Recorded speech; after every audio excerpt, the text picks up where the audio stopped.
Okay. Thanks for that.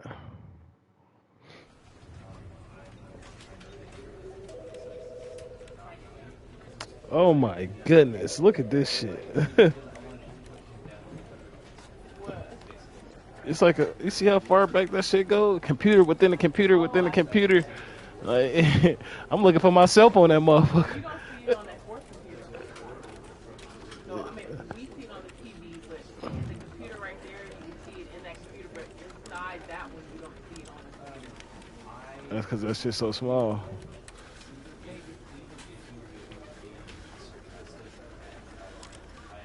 Okay. Let's get it. This is the story of a man named Stanley. Okay. Stanley worked for a company in a big building where he was employee number 427. 427. Employee number 427's job was simple. He sat at his desk in room 427 and he pushed buttons on a keyboard. Orders came to him through a monitor on his desk, telling him what buttons to push. Mindless work. And in what order. This is what employee 427 did every This should definitely remind me of Severance. of every year. And although others might have considered it soul-rending, Stanley relished every moment that the orders came in, as though he had been made exactly for this job. And Stanley was happy. Was happy. Of course. And then one day, something very peculiar happened. Something that would forever change Stanley. Something he would never quite forget.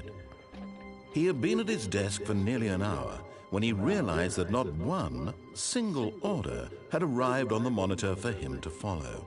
No one had showed up to give him instructions, call a meeting, or even say, right. Hi. Never in all his years at the company had this happened. This complete isolation.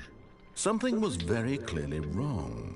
Shocked, frozen solid, Stanley found himself unable to move for the longest time. But as he came to his wits and regained his senses, he got up from his desk and stepped out of his office. Okay.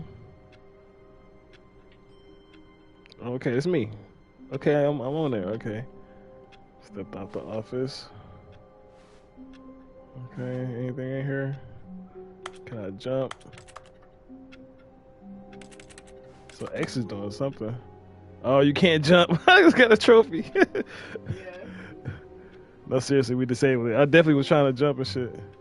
Get your first trophy. Okay. This has to be, is it not made by the same people that one game I played? I don't know. Is it that same game? All of his co-workers were gone. What could it mean? Stanley decided to go to the meeting room. Perhaps he had simply missed a memo. No matter how hard Stanley looked, he couldn't find a trace of his co-workers. It's like they telling me not to stop looking, like. Right. Okay, reminds me of another game I played on here with the mind tricks. Right, yeah, you gotta remember the name of that. Right. Okay, conference room. Oh, okay. Stanley went around touching every little thing in the office, but it didn't make a single difference, nor did it advance the story in any way. Okay. Okay, I'll keep going. Conference room.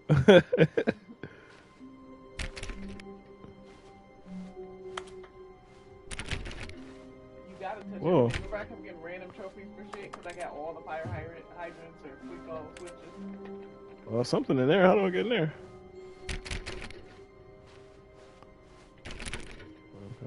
When Stanley came to a set of 2 open doors, he entered the door on his left.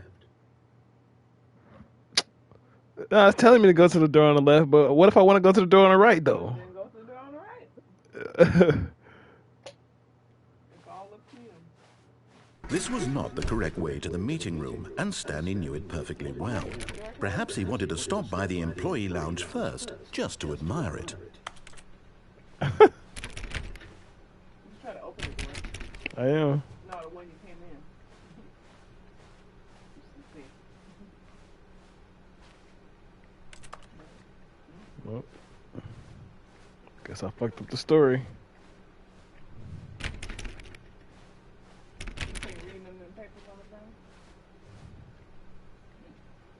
I can't even crouch. Stanley must be tall. Okay.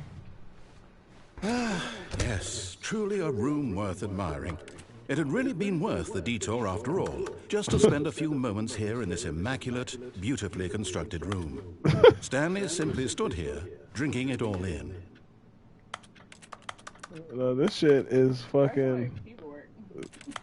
Right, hella sarcastic. Yes, really, really worth it being here in the room. Like, do they hear me talking? So, What the but fuck? eager to get back to business, Stanley took the first open door on his left.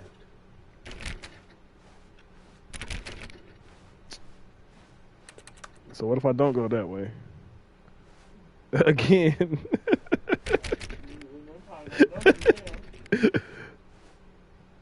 Stanley did not go the right way again. Stanley was so bad at following directions, it's incredible he wasn't fired years ago. Do not lie. If you are lying right now, stop. Okay.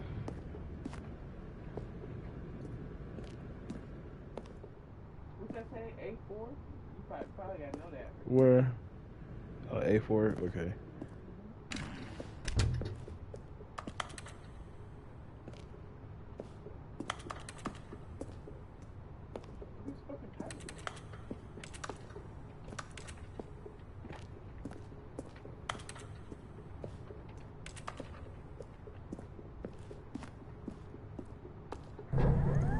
Look, Stanley, I think perhaps we've gotten off on the wrong foot here. I'm not your enemy, really, I'm not. I realize that investing your trust in someone else can be difficult, but the fact is that the story has been about nothing but you all this time. Okay. There's someone you've been neglecting, Stanley. Someone you've forgotten about. What are you talking about, Please, dude? stop trying to make every decision by yourself. Now, I'm not asking for me, I'm asking for her. Dog. Wait a minute, it This is it, Stanley. Your chance to redeem yourself, to put your work aside, to let her back into your life. She's been waiting. This shit kind of trippy. Yeah, but I said no specific. Right.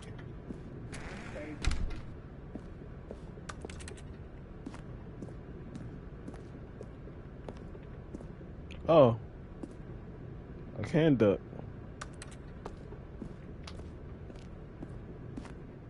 Whoa. Oh. That's her, Stanley. You need to be the one to do this, to reach out to her. If you can truly play... Oh, no, you can't... Did you just unplug the phone? No, that wasn't supposed to be a choice. How did you do that? You actually chose incorrectly? I didn't even know that was possible. Let me double check. This literally is Definitely fucking here, clear as day. Severance. Stanley picks up the phone. He's taken to his apartment where he finds his wife, and the two pledge themselves to one another. Music comes in, fade to white, roll credits. Not picking up the phone is actually somehow an incorrect course of action. How is that even possible? No, let me out this None bitch. of these decisions were supposed to mean anything. I don't understand. How on earth are you making meaningful choices? What did you... Wait a second. Did I just see... No, that's not possible. I can't believe it. How had I not noticed it sooner? You're not Stanley. You're a real person. What the I fuck? can't believe I was so mistaken. This is why you've been able to make correct and incorrect choices. And to think I've been letting you run around in this game for so long. If you'd made any more wrong choices, you might have negated it entirely. It's as though you completely ignored even the most basic safety protocol for real-world decision-making. Or did you not grasp the severity of the situation? Well, I won't have that kind of risk on my watch. I'm going to stop the game for a moment so we can educate you properly on safe decision-making in the real world. Please What? observe this helpful instructional video. Choice. It's the best part of being a real person. but if used incorrectly can also be the most dangerous. This old For example, NPC ass game. In this scenario, a hypothetical real person named Rupert has a choice. He could invent a machine that eliminates food shortages across the world to make life better for all people. But he or chose he could not spend to. years of hard work forgetting how to read. Which choice would you make? Remember that unlike here, the real world makes sense, and at no time should you make a choice that does not conform to rational logic. If you find yourself speaking with a person who does not make sense, in all likelihood, that person is not real. Allow the person to finish their thought, then provide an excuse why you cannot continue talking. Turn to a partner and practice saying, "My goodness, is it 4:30? I'm supposed to be having a back sack and crack." What? The fuck is a back sack and crack? Oh, wow. It's 4:30. Excellent. Making choices on a regular basis is the best part to a healthy decision-making process. Most medical professionals recommend making at least 8 choices per day. Do you make more than 8? Less? And finally, if you begin to wonder if your choices are actually meaningful and whether you'll ever make a significant contribution to the world, just remember that in the vast infiniteness of space, your thoughts and problems are materially insignificant, and the feeling should subside. At this time, your instructor will guide you in an exercise to test and reinforce the material covered in this video. Welcome back. You may have noticed that this room has begun to deteriorate as a result of narrative contradiction. But not to worry. Now that you're properly informed on good decision-making, we're going to revisit a choice you made just a few minutes ago and see what the correct thing to do would have been. This way, please.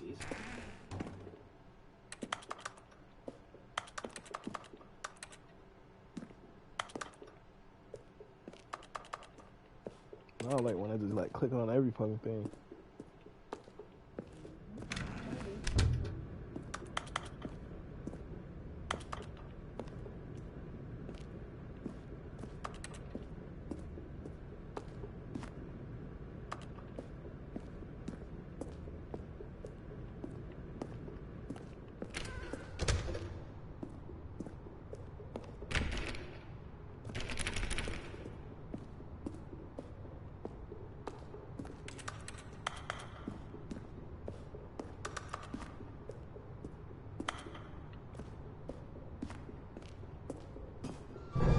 Now that we know your choices are meaningful, we can't have you jumping off the platform and dying. Imagine the main character dying senselessly halfway through the story. That story would make no sense at all. We just need to get you home as soon as possible before the narrative contradiction gets any worse. Unfortunately, it seems this place is not well equipped to deal with reality.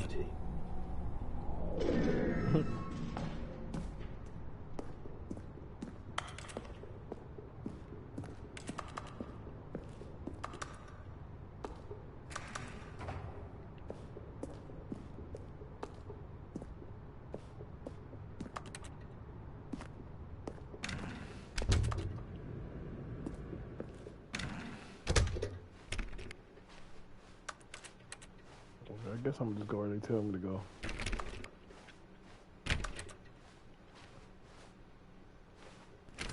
Almost there. You'll take the door on the left, back to the correct ending, the story will have resolution once again, and you'll be home free in the real world. Fuel. Oh. Coffee nut. That sounds crazy as fuck.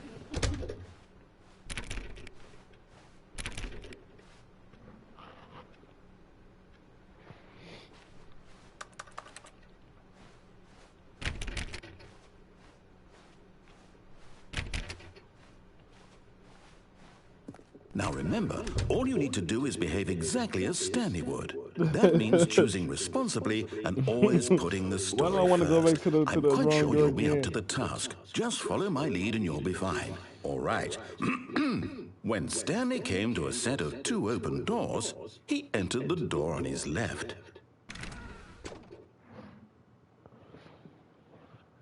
You know what? I'm gonna go to the door on the right one more time just to see what the fuck happens. And then I'll fucking... So, I got got Lemon 8 downloaded, but then when I went to go look at it on the App Store on my tablet, it says it's not available in this country. No! Why did you do that? I don't Quickly, think so. hurry back in the other direction. Perhaps we're not too late. Okay, so nothing. But everything all distorted and fucked up and shit because I went the wrong way again. Poor Stanley.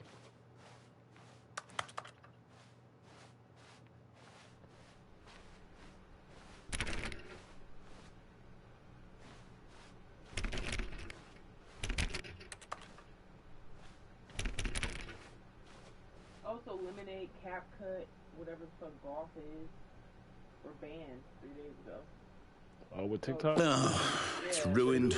I can't believe, after everything we talked about, that my story, you've destroyed my work. Why? For what? What did you get out of that? What did you think was so special about seeing the game undone, left here like so much garbage? It's worthless now. And what am I supposed to do? Even if there were a way to continue, would it be worth it? To know that my story is now incorrect? How can I go back to that? I can't erase that knowledge. I'll have to live with it forever, reliving its impossibility forever. I couldn't live that way. Is it better to shut the game down entirely? To willingly destroy all of my work? I don't know. What's the answer? What do I do? What do I do? What do I... No, I have to. I have to shut the game down. I have to. I have to. Oh, shit. What are you done reading the shit on the walls?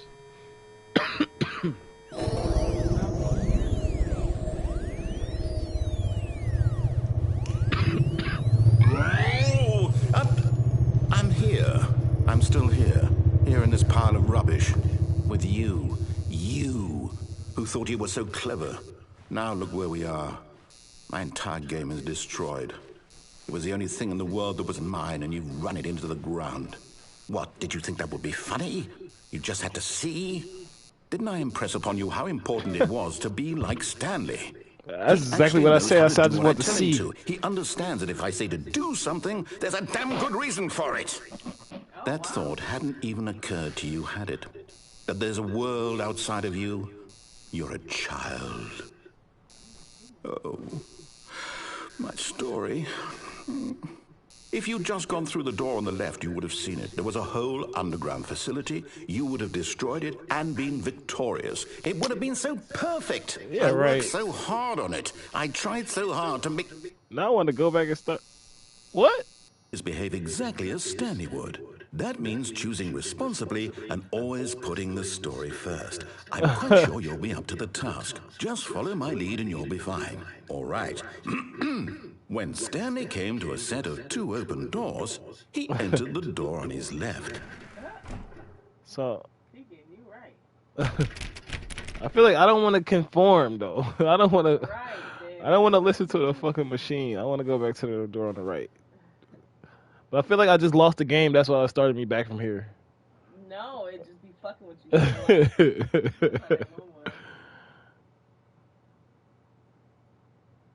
So what y'all think I should do, chat? Should I go to the door on the left or the door on the right? I already went to the door on the right twice. Twice? Twice. Third time?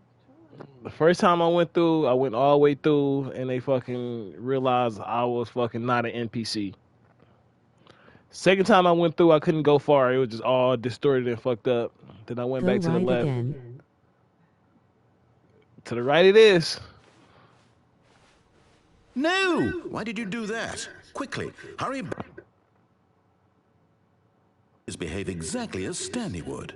That means choosing responsibly and always putting the story first. By the time I'm gonna go in and look, and I'm gonna hurry up and turn back and go back Just fast. follow my lead and you'll be fine. All right.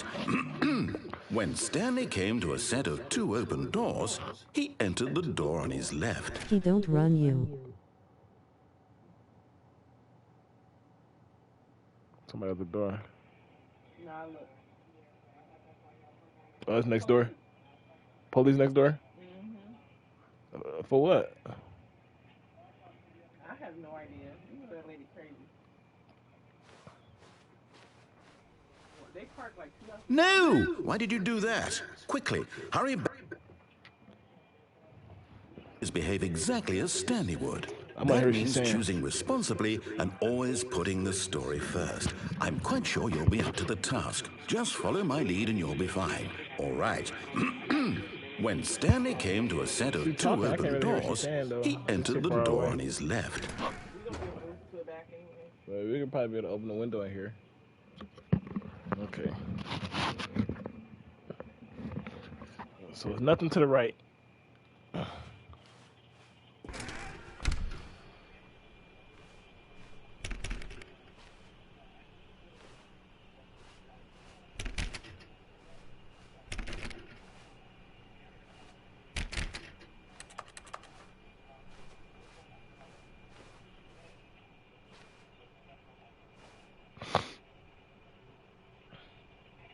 Yet there was not a single person here either. Feeling a wave of disbelief, Stanley decided to go up to his boss's office, hoping he might find an answer there. Get Chris out of the broom closet. Push for funding. All right, okay. This gotta be made by the same people. Remember I showed the board they was having yeah. there all the time? What's the name of that? I can't fucking remember. Hire someone to synergize papers. Papers are to synergize. The fire paper guy. Hire somebody to fire the paper guy. Synergize guy. What? Future of yesterday. Tomorrow is now. Tomorrow. Complete today's unfinished agendas. Items. Okay, I'm gonna just keep going.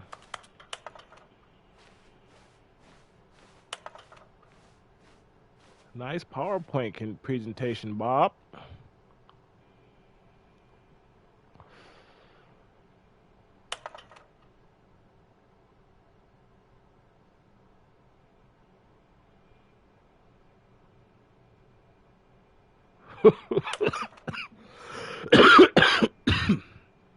Oh, this shit is hilarious.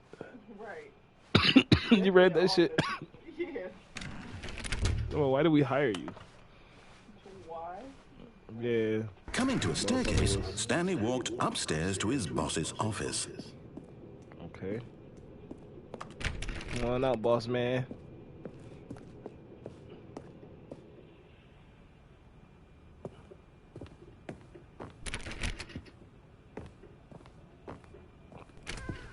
Okay, what the fuck is this? Where the fuck is the secretary not even here?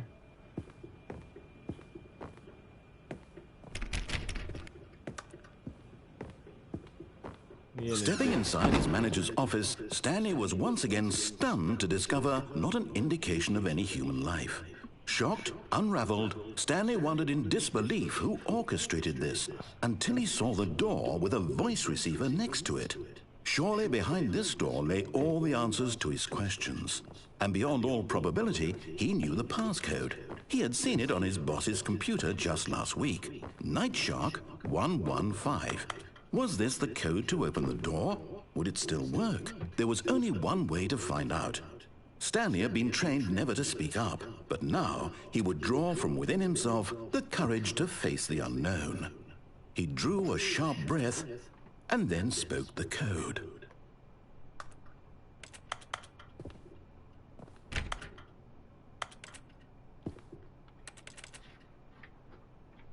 Night Shark 499. Stanley spoke the code. Oh. Night Shark 115. Oh, so I really gotta say he spoke it into the receiver right there on the wall. Night Shark 115. I'm sorry, is there a problem? You didn't mishear me, did you? Please speak the code into the receiver. Was it? Otherwise, we can't get on with the story. This is a crucial step. But then it read 115. Night Shark 115. Okay, fine. You're not going to do it, but you know what? It's pretty humiliating to bring you this far, only for you to suddenly decide you have better things to do. I asked you for this one single thing, for your respect. The kind of respect Stanley shows for his choices. He knows what it means to take a story seriously. If you didn't want to see what I had to show you, then why did you come here? You had a choice, you know. You could have gone through the door on the right. You could have done whatever the hell you wanted over there. Why did you come this way? Speak. I did. Say something to me. Explain yourself, you coward. You... When Stanley came to a set of 2 open doors, he entered the door on his left. Stanley? Hello? Are you... Is everything okay? Stanley, please. I need you to make a choice. I need you to walk through the door. I beat it? Can you hear me? Is everything all right? No. I beat it. The story needs you. It needs you to make a decision. It cannot exist without you. Do you understand me? Whatever choice you make, Oh my God. That was the twist. Stanley's a white man. I simply need you to take a step forward, please. Choose. Do something. I guess that's what would have happened if I would have did nothing. This is more important than you can ever know. I need this. The story needs it. So, you hear me? Are you there? Are you listening to this? Stanley, are you there? Okay. It's okay, I can wait. You need time to decide. Time to make sure your choice is correct. That is the best choice. That's all right. I'll wait for you to decide what's the right thing to do. Take as much time as you need.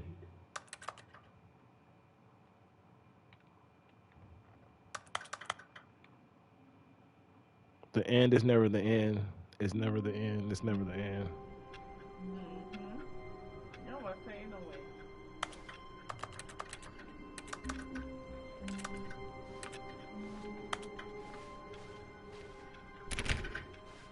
All of his co-workers were gone. What could it mean? Stanley decided to go to the meeting room. Perhaps he had simply missed a memo. I'm going straight through this bitch now. When Stanley came to a set of 2 open doors, he entered the door on his left. I don't see nobody up there.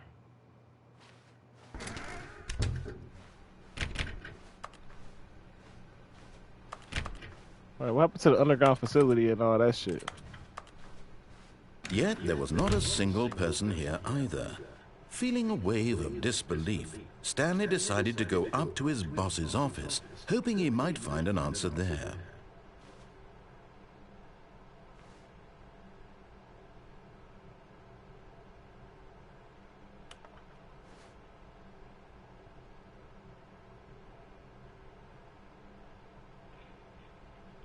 Okay.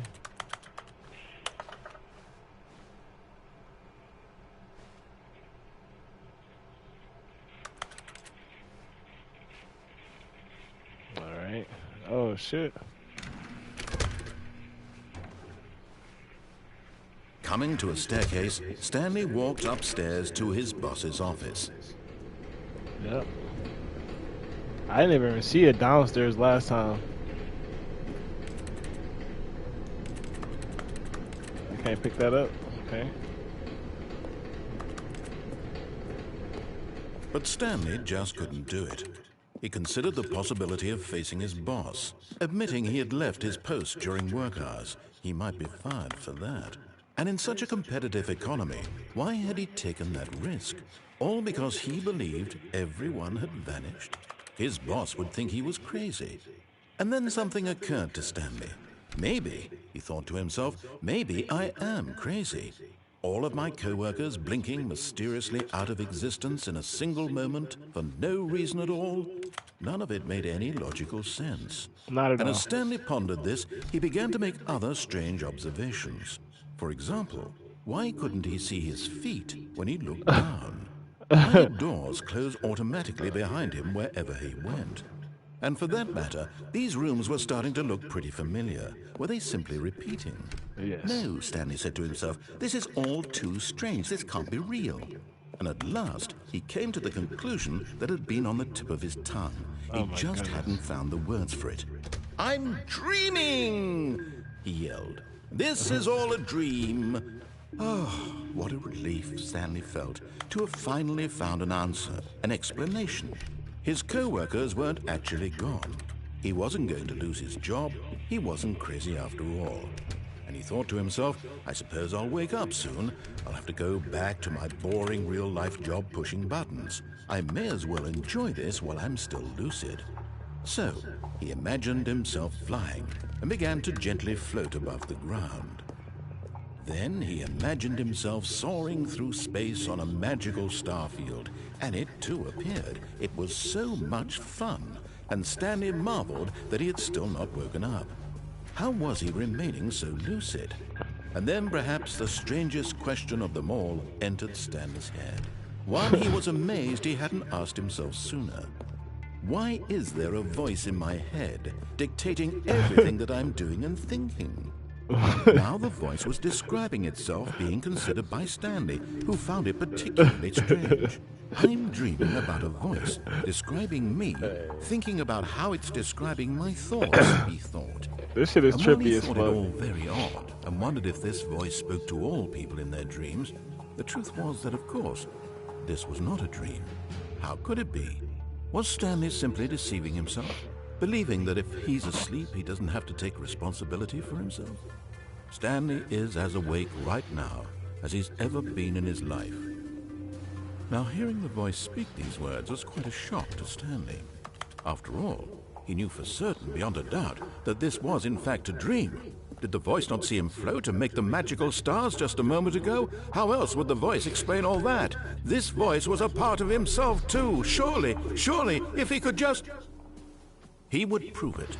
He would prove that he was in control, that this was a dream. Right, wake up, Stanley. So he closed his eyes gently, and he Wake up, invited Stanley. himself to wake up. He felt the cool weight of the blanket on his skin, the press of the mattress on his back, the fresh air of a world outside this one. Let me wake up, he thought to himself. I'm through with this dream. I wish it to be over. Let me go back to my job. Let me continue pushing the buttons. Please, it's all I want.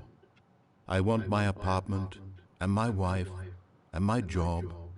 All I want is my life exactly the way it's always been. That shit scared me, low-key. My life is normal. I am normal. Everything will be fine. She always got some shit going on over there. Okay.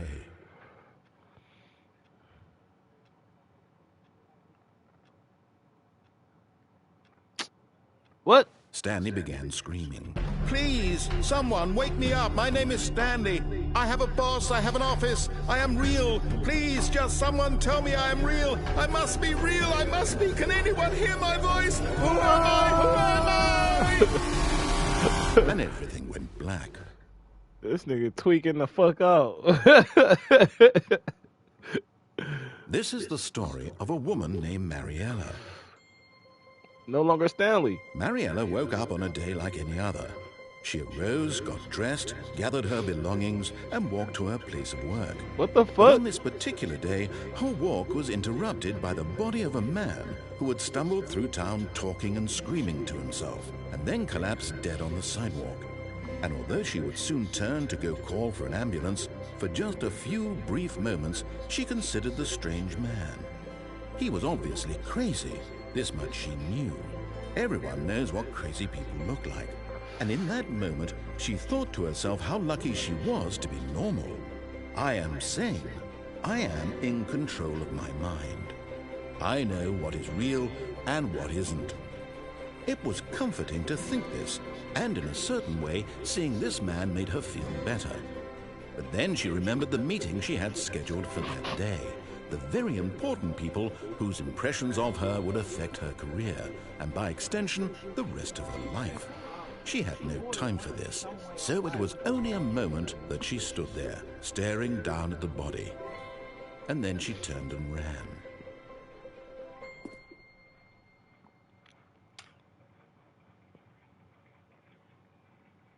The end is never the end. It's never the end. It's never the end.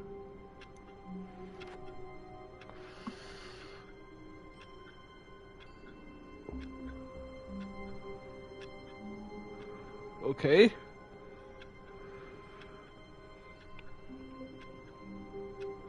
Now what? All of his co-workers were gone. What could it mean? Stanley decided to go to the meeting room. Perhaps he had simply missed a memo. Missed a memo. Okay. Maybe that's a clue to something. Went to the meeting room. Maybe he missed a memo. Okay.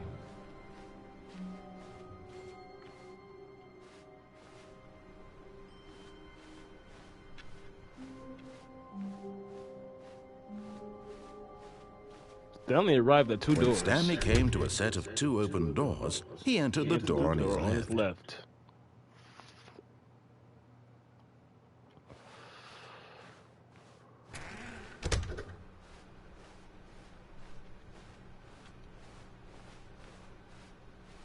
Yet there was not a single person here either. Feeling a wave of disbelief, Stanley decided to go up to his boss's office, hoping he might find an answer there. A memo. Question mark. Who is hot? Target demographic, teenager, profits, stripes.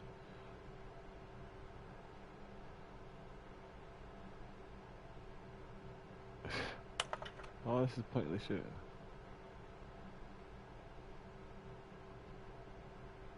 Happy feelings, Violent James. You're fired. Wait, I just thought about something. Why the fuck did they show that lady with the body in the street?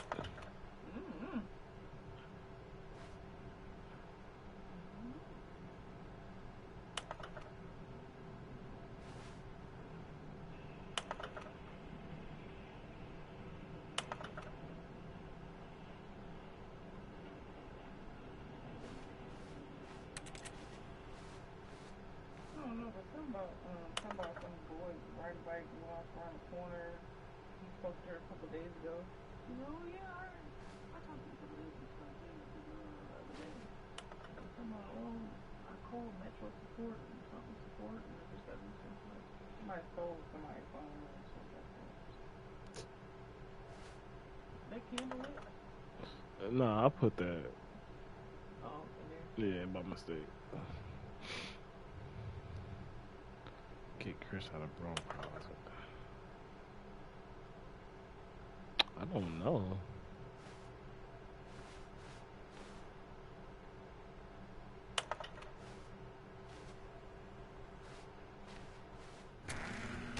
Broom closet, okay. Where's Chris? Stanley stepped into the broom closet, but there was nothing here, so he turned around and got back on track.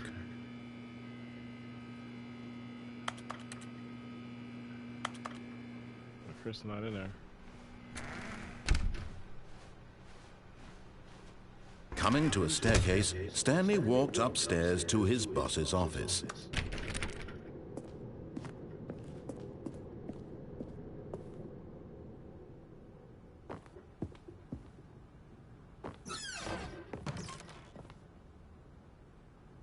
Because the boss knows that because the boss knows that what the boss says goes. If the bosses suffered losses, then that's what the bosses chose. What the fuck does that mean?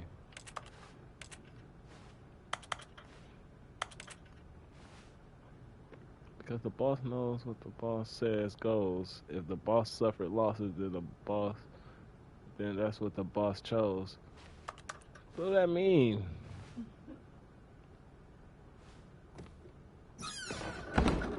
Well, I couldn't go in that door at first, so.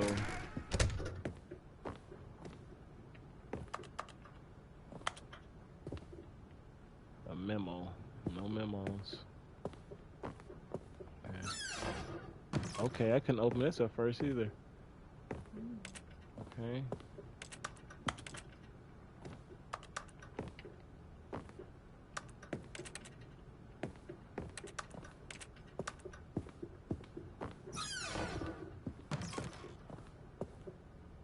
Stepping into his manager's office, Stanley was once again stunned to discover not an indication of any human life. Shocked, unraveled, Stanley wondered in disbelief who orchestrated this, what dark secret was being held from him. What he could not have known was that the keypad behind the boss's desk guarded the terrible truth that his boss had been keeping from him. And so the boss had assigned it an extra secret PIN number, 2845. But of course, Stanley couldn't possibly have known this. Yet incredibly, by simply pushing random buttons on the keypad, Stanley happened to input the correct code by sheer luck. Amazing. He stepped into the newly opened passageway.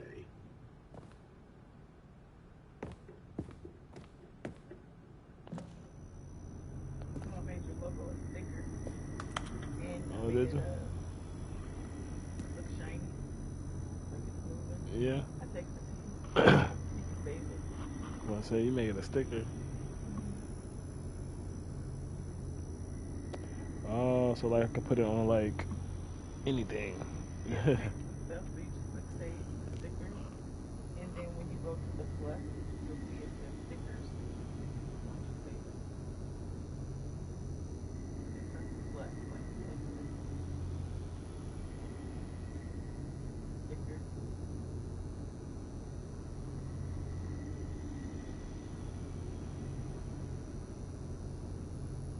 Okay.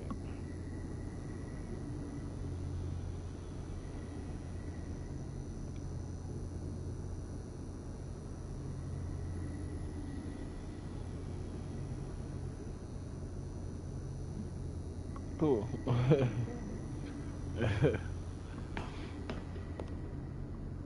can add effects to that. We send it like the shiny one, like I got. Yeah, I seen that.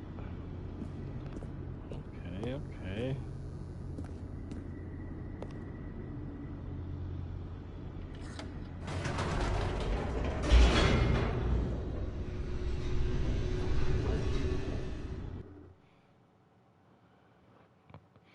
Descending deeper into the building, Stanley realized he felt a bit peculiar. It was a stirring of emotion in his chest, as though he felt more free to think for himself, to question the nature of his job. Why did he feel this now, when for years it had never occurred to him? This question would not go unanswered for long.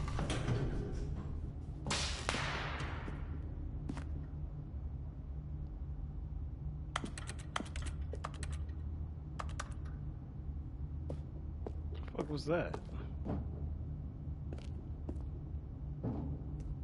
Stanley walked straight ahead through the large door Oh, that my read goodness. Mind Control Facility. I don't even know if I want to continue.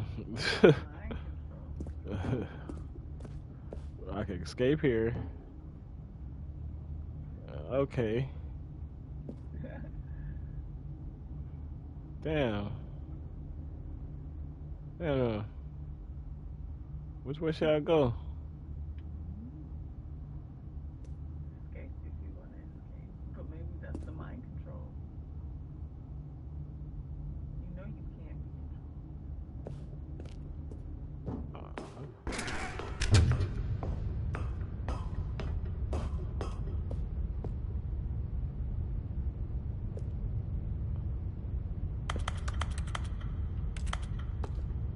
Big ass light button.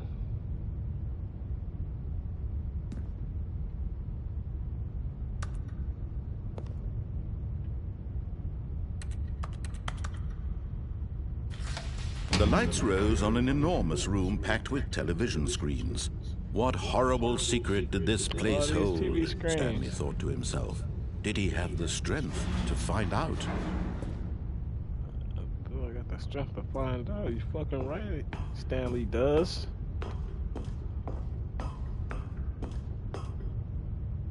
Cameras. What the hell is all this? Okay, fuck it. Straight to it then. Now the monitors jumped to life, their true nature revealed. Each bore the number of an employee in the building, Stanley's where's mine at? co-workers. The lives of so many individuals reduced to 427? images on a screen. And Stanley, one of them, eternally monitored in this place where freedom meant nothing. What was this number again? 427? Yeah. Because I remember because my birthday was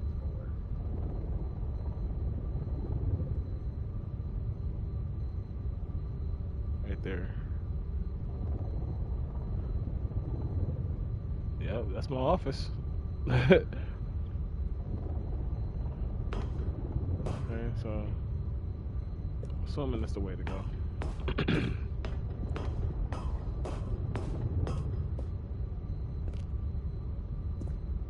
See what happened to everybody. This mind control facility, it was too horrible to believe. It couldn't be true. Had Stanley really been under someone's control all this time? Was this the only reason he was happy with his boring job? That his emotions had been manipulated to accept it blindly? Stanley, you a video game, nigga. No. He refused to believe it. He couldn't accept it. His own life in someone else's control? Never. It was unthinkable. Wasn't it? Was it even possible? Had he truly spent his entire life utterly blind to the world?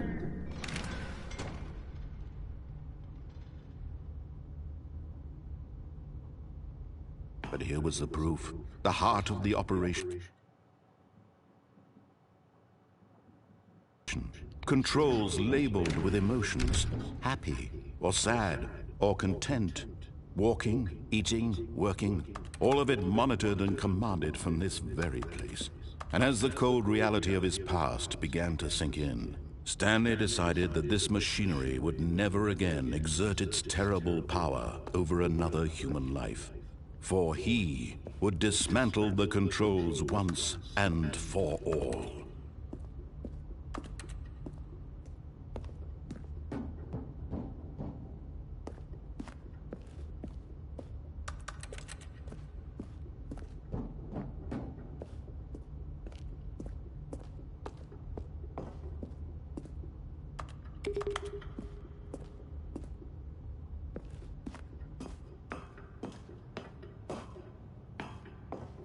What's that over there? And when at last he found the source of the room's power, he knew it was his duty, his obligation, to put an end to this horrible place and to everything it stood for.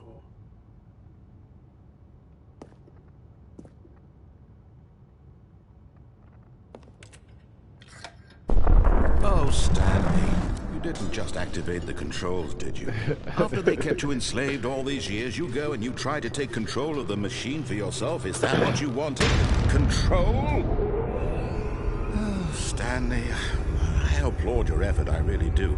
But you need to understand, there's only so much that machine can do. You were supposed to let it go, turn the controls off, and leave. If you want to throw my story off track, you're going to have to do much better than that. I'm afraid you don't have nearly the power you think you do. For example, and I believe you'll find this pertinent, Stanley suddenly realized he had just initiated the network's emergency detonation system.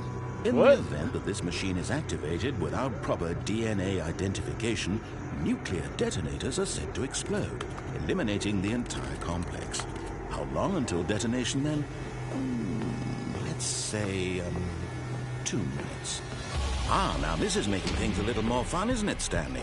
It's your time to shine. You are the star. It's your story now. Shape it to your heart's desires. Okay, oh, this is much better than what I had in mind. What a shame we have so little time left to enjoy it. Mere moments until the bomb goes off. But what precious moments each one of them is.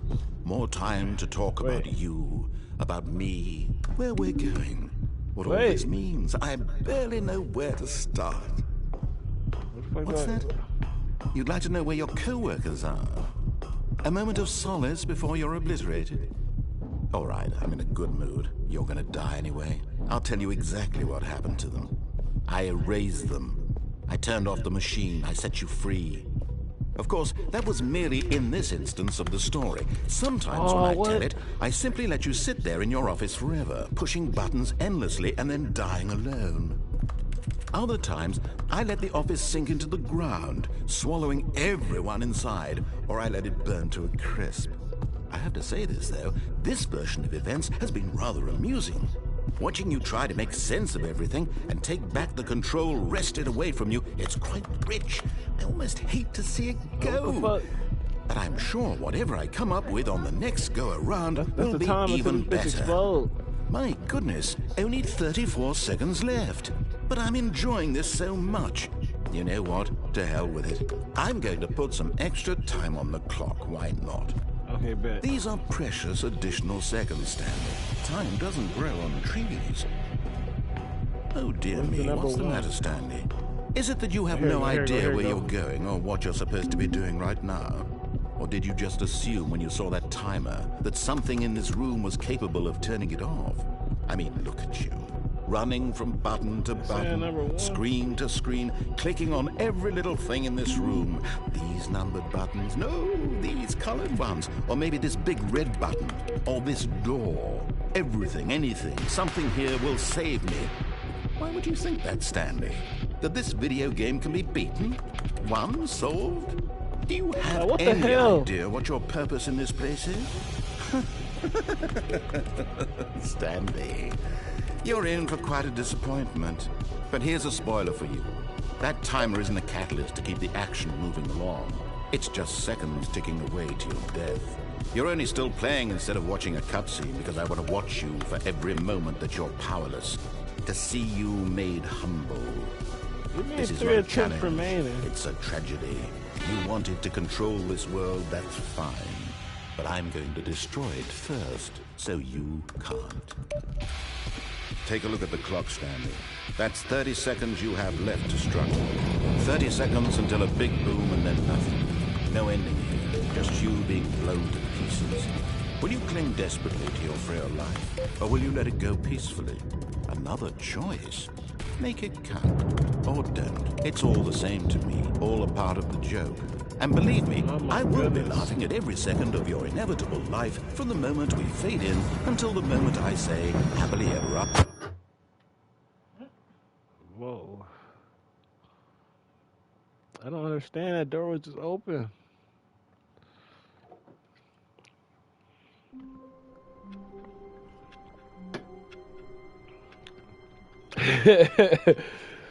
Okay, I think I'm starting to understand it now. All of his co-workers were gone. What could it mean? Stanley decided to go to the meeting room. Perhaps he had simply missed a memo.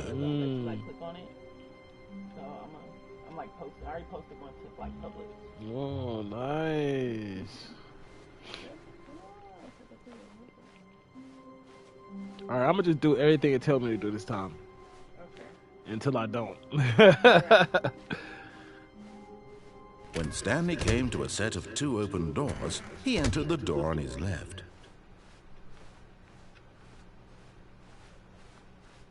Yet there was not a single person here either. Feeling a wave of disbelief, Stanley decided to go up to his boss's office, hoping he might find an answer there. Coming to a staircase, Stanley walked upstairs to his boss's office.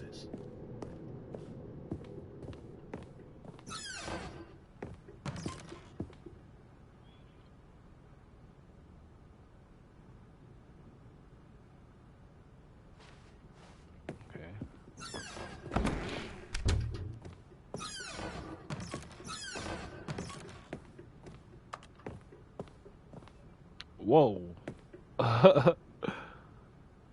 When the fuck did this get here?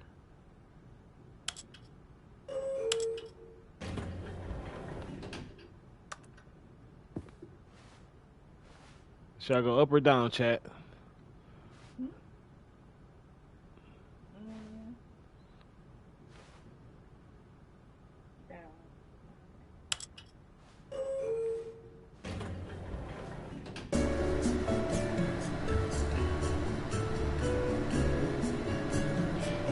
Random ass elevator just popped out of nowhere.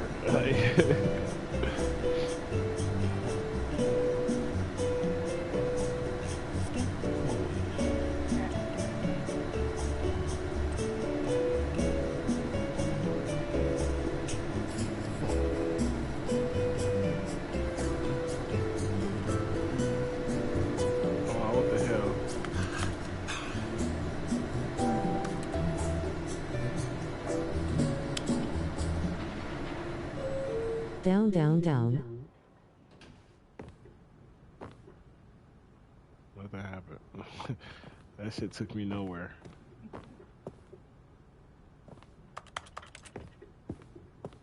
Stepping into his manager's office, Stanley was once again stunned to discover not an indication of any human life. What could it mean? Stanley wondered aloud to nobody. He began wildly tearing through papers on the boss's desk, pulling books off the shelf, looking behind paintings, desperate for clues to his situation. But his attention was caught by a keypad behind the boss's desk. What could its purpose be? In fact, this keypad guarded the terrible secret that lay buried below his feet. And so the boss had assigned it an extra secret PIN number, 2845. But of course, Stanley couldn't possibly have known this. Yet incredibly, by simply pushing random buttons on the keypad, Stanley happened to input the correct code by sheer luck. Amazing. He stepped into the newly opened passageway.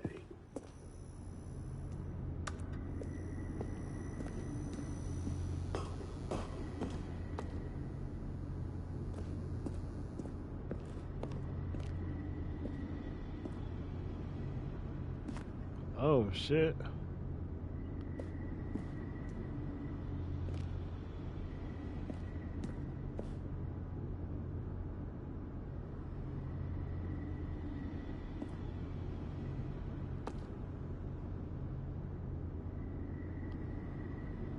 Oh my goodness.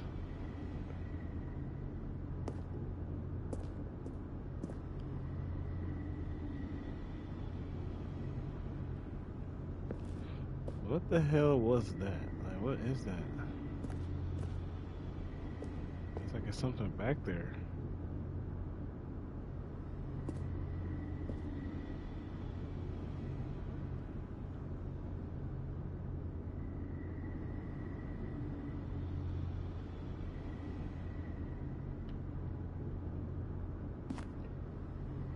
Am I tripping?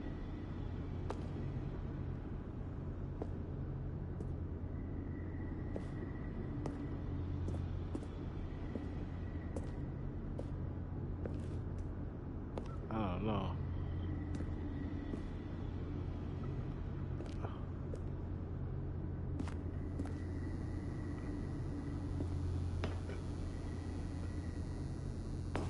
That's just trippy. I don't know.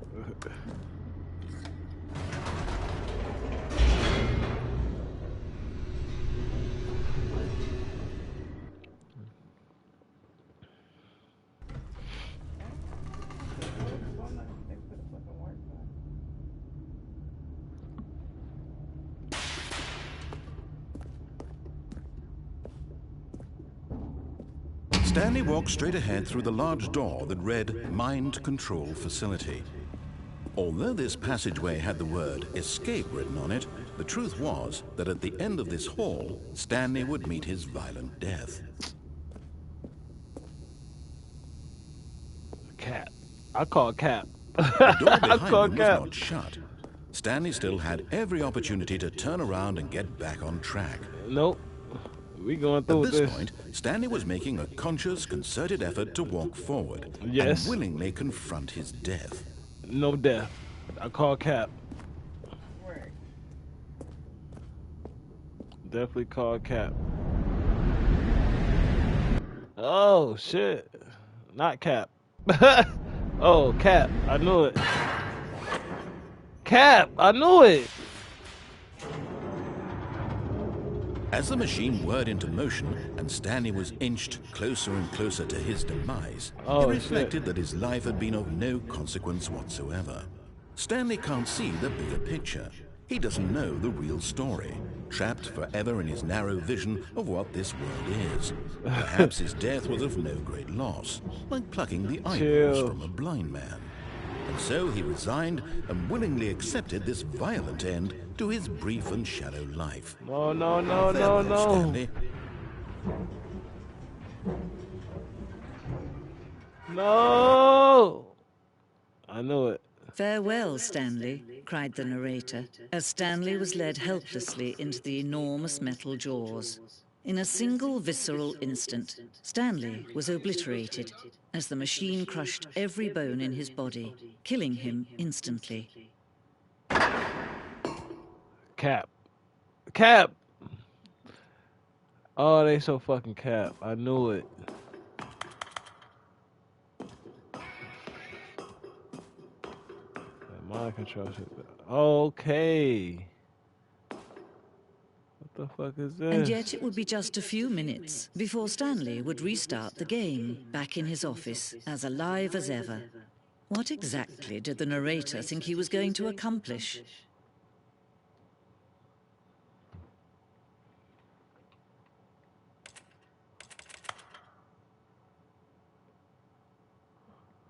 One hour ago in Detroit, Michigan, big single, I need a girlfriend. Somebody posted to the public map thing, because I was scrolling through to see if I see Oh, mine.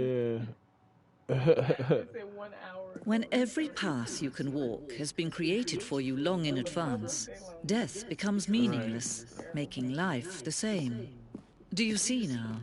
Do you see that Stanley was already dead from the moment he hit start?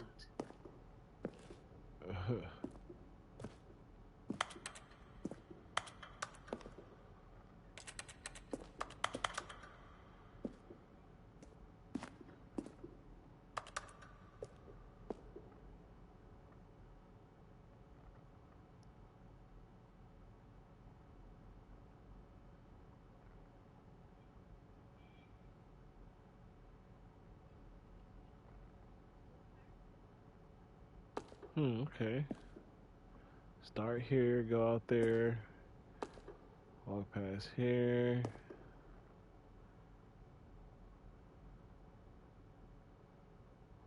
Wait. Okay, go through there. Go through here, okay, yeah, and then they ask me.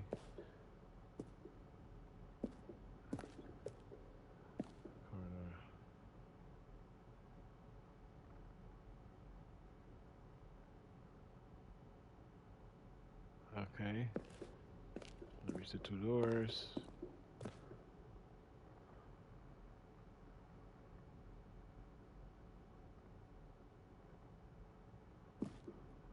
Like what? Like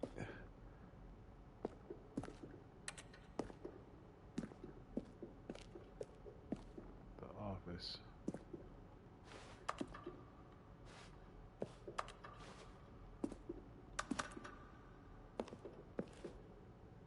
Button sounds.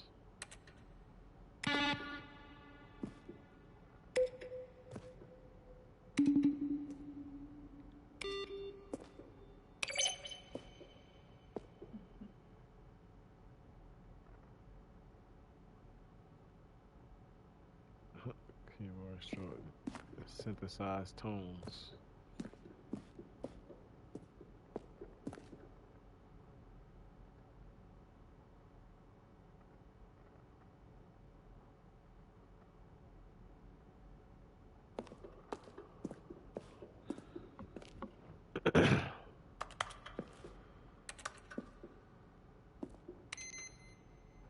Whoa.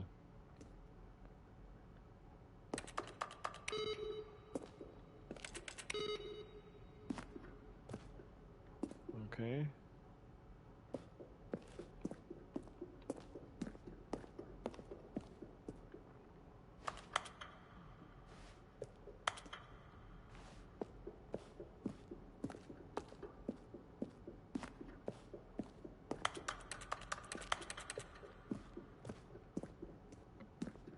Credits.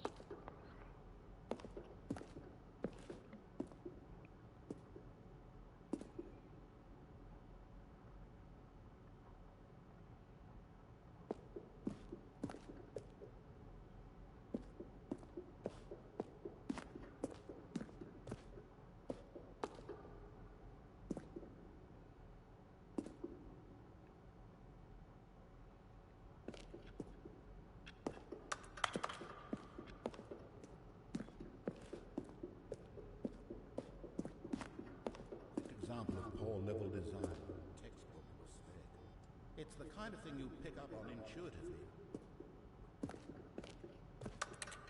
Who the fuck is talking? But of course, you being you, you'll probably spend the next hour trying to solve it.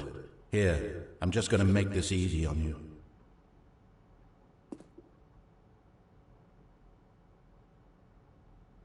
Then he pushed the number 4. Stanley pushed the number 6. Stanley pushed the big red button. Fucking outtakes. Stanley walked through the green door. It don't look good. Stanley pushed the orange lever. Oh, that shit getting dark. The light behind me.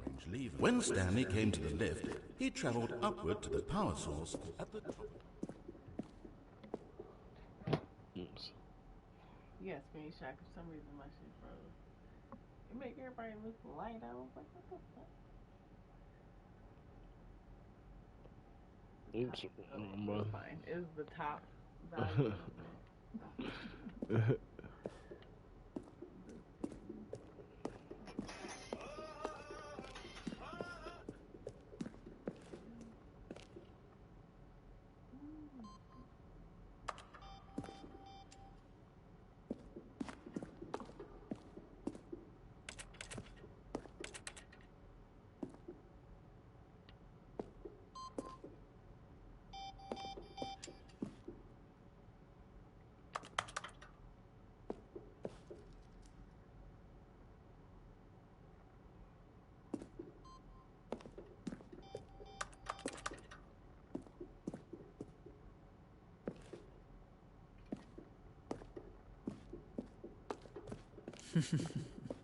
Oh, look at these two. How they wish to destroy one another.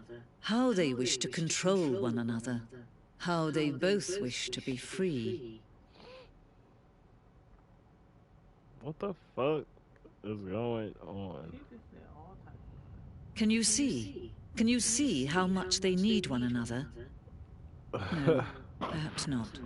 Sometimes these things cannot be seen. But listen to me. You can still save these two. You can stop the program before they both fail. Turn off your PlayStation. There's no other way to beat this game. Dog, are you fucking serious? Someone else's path. I'm literally streaming right now, broadcasting. I cannot fucking turn this bitch off.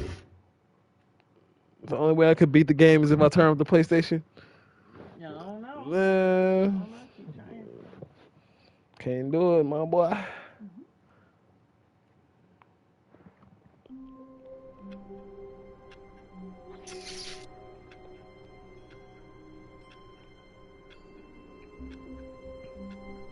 Okay, this time I'm gonna literally just do whatever the fuck they tell me. Gone. What could it mean? Stanley decided to go to the meeting room. Perhaps he had simply missed a memo.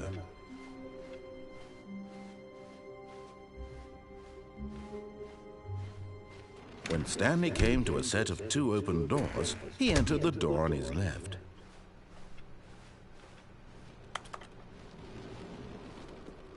Yet there was not a single person here either. Feeling a wave of disbelief, Stanley decided to go up to his boss's office. Oh no, not again. I won't be part of this. I'm not going to encourage you. I'm coming to a staircase. Stanley walked upstairs to his boss's office. He was about to start tweaking out on me again.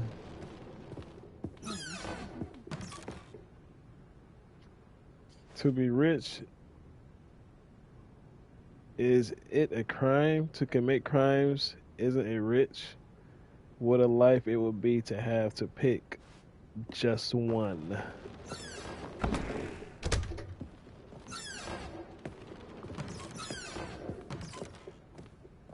Okay, the elevator is back.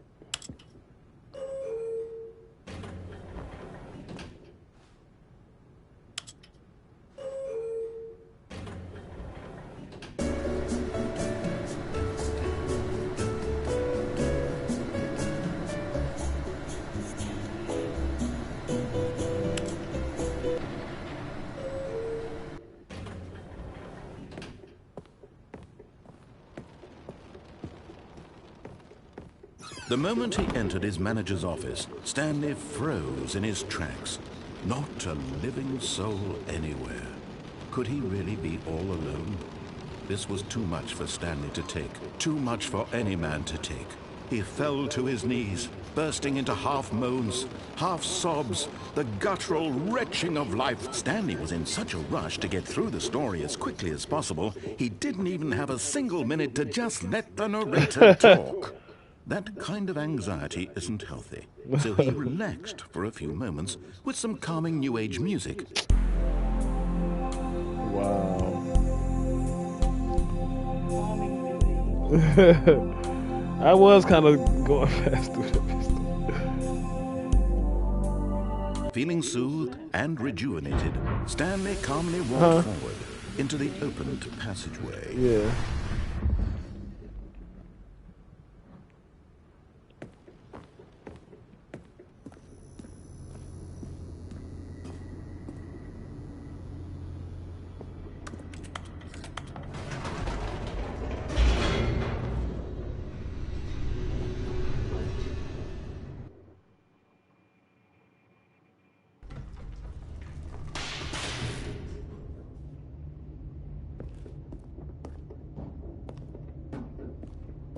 Stanley walked straight ahead through the large door that read Mind Control Facility.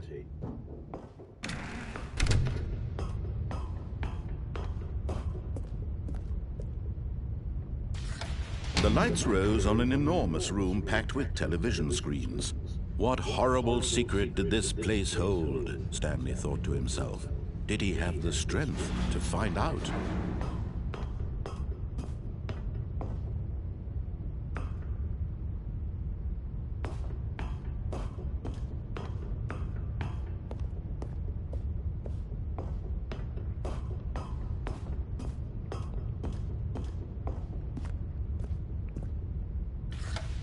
Now the monitors jumped to life, their true nature revealed.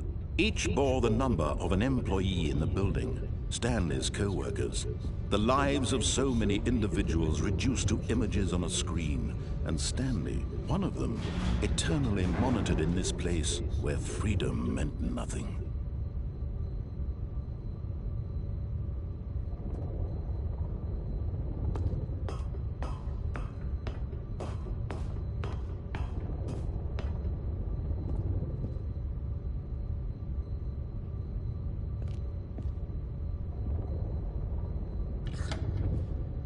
This mind control facility, it was too horrible to believe. It couldn't be true. Had Stanley really been under someone's control all this time? Was this the only reason he was happy with his boring job? That his emotions had been manipulated to accept it blindly? No. He refused to believe it. He couldn't accept it. His own life in someone else's control? Never! It was unthinkable, wasn't it? Was it even possible? Had he truly spent his entire life utterly blind to the world?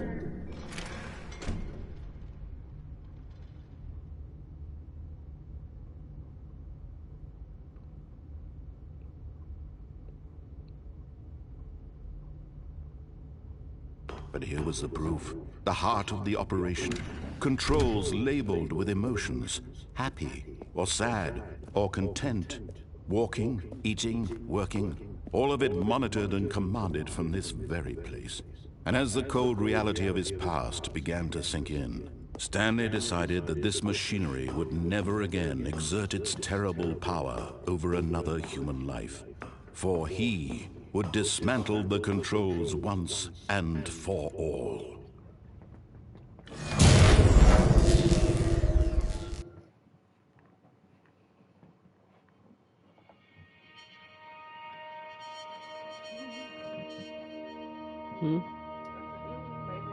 Blackness and a rising chill of uncertainty. Was it over? Yes. He had won. He had defeated the machine. Unshackled himself from someone else's command. Freedom was mere moments away. And yet, Even as the immense door slowly opened, Stanley reflected on how many puzzles still lay unsolved. Where had his co-workers gone? How had he been freed from the machine's grasp? What other mysteries did this strange building hold? But as sunlight streamed into the chamber, he realized none of this mattered to him, for it was not knowledge or even power that he had been seeking, but happiness. Perhaps his goal had not been to understand, but to let go. No longer would anyone tell him where to go, what to do, or how to feel. Mountains. Whatever life he lives, it will be his. And that was all he needed to know. It was perhaps the only thing worth knowing. Stanley stepped through the open door.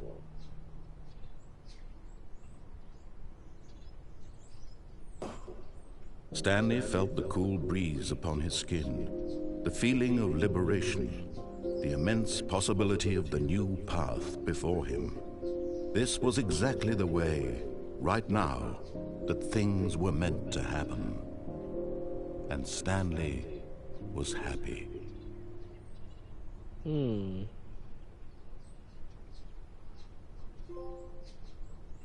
Oh, so that was the real me beating the game. Okay. Yeah. I mean, I could probably keep going and get other endings and shit, but An hour 26. yeah, that ain't bad. All of his co-workers were gone. What could it mean? Stanley decided to go to the meeting room. Perhaps he had simply missed a memo. Real ending knowing this fucking game. New content. Oh, new content? What does that mean, new content? Right.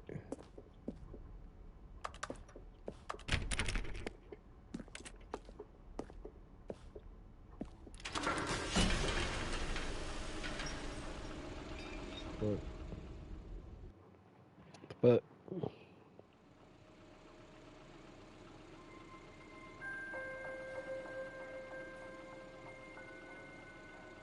Hello, and thank you for playing the Stanley Parable Ultra Deluxe. As you may know, the Stanley Parable was a video game released in 2013 on home computers. After receiving critical and commercial success, it was expanded upon in 2022 with the Stanley Parable Ultra Deluxe, a reimagining of the game for consoles and home computers. The Stanley Parable Ultra Deluxe features exciting new content that broadens and expands the world of the Stanley Parable, delighting audiences the world over. Please step inside and see what thrilling new adventures await in the Stanley Parable Ultra Deluxe. Oh, well, this sounds delightful. I'm very excited to see the thrilling new Ultra Deluxe content. of course you are. Okay, so far it's an elevator. Nothing special yet, but I'm sure it's just the beginning of a mesmerizing adventure.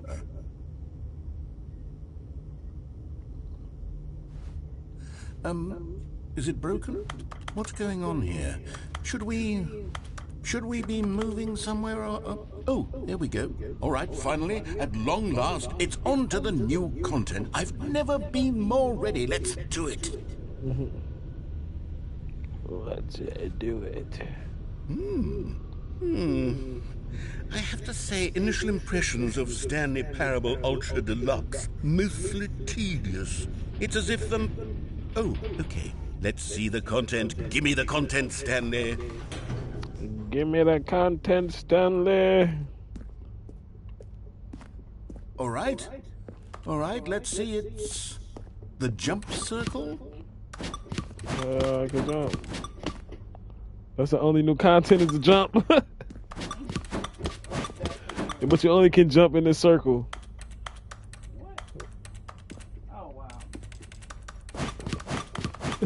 That's fucking hilarious. Oh, and I only get a certain amount of jumps. I'm about to waste all these bitches.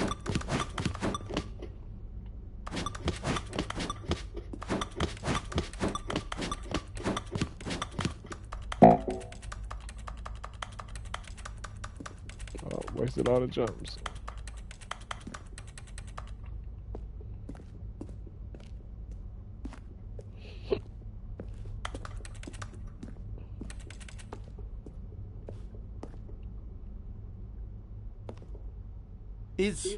Is that it? Surely that's not all the new content. There has to be something else, right?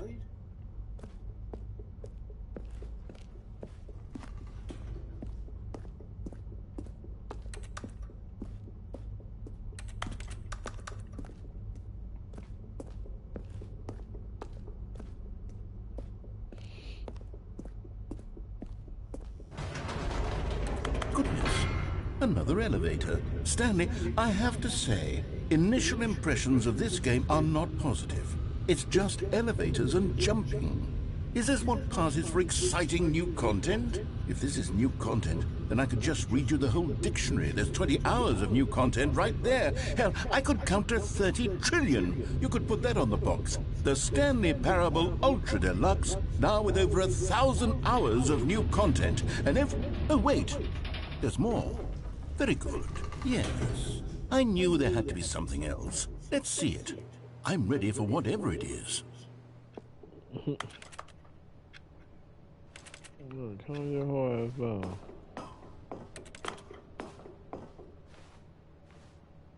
That's it? Oh, you've got to be kidding me, Mr. Stanley. This is what happens when greedy video game developers with no respect for their fan base rush a cheap expansion to market for no reason other than to make an easy dollar. And don't get me started on the level of craftsmanship that's gone into it. In fact, I'm looking right now at the game's trophies, and it's hard to believe one of them actually says, "Test trophy, please ignore." What quality assurance department signed off on this? I'm infuriated and I'm offended, and I intend to find these people on Twitter and hold them personally accountable. It's my fault, Stanley. I built up too much anticipation around the new content, I'm afraid. It could never have lived up to such expectations. If you're still with me, why don't we just reset the game, and we'll try to get back to what the Stanley Parable is really about. I'm not resetting my frills, console, no bro. gimmicks.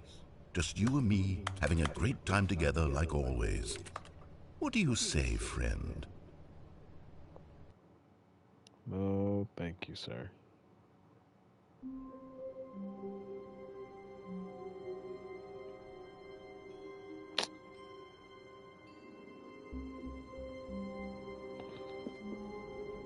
I want to do this again. Oh, wait, this is different.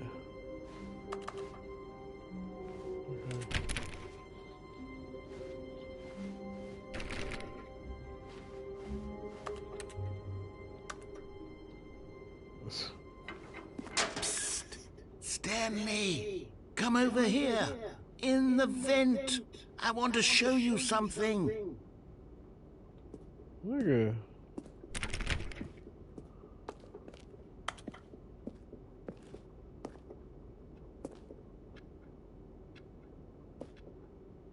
Oh, you don't want to see the cool surprise I made for you? Well, fine. You're a dork anyway, so who cares?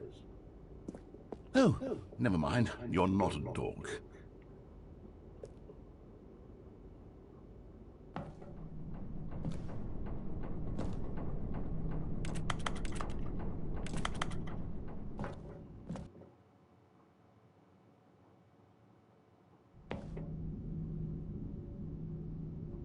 Okay, you remember how cheap and unsatisfying the new Ultra Deluxe content turned out to be? Well, it got me thinking about the past, and how much better the Stanley Parable used to be. So I made something special and tucked it away here where the game's developers won't find it. Just our little secret. Take a look. Shit better be good in there, Ritter, dude. I call it the Memory Zone. It's where I've been storing all my favorite memories so I can relive the peak experiences of my life whenever I want. Experiences like the launch of the Stanley Parable on PC. You see, Stanley, doesn't the Memory Zone remind you of how wonderful Stanley Parable was before it was sullied with a cheap PlayStation port?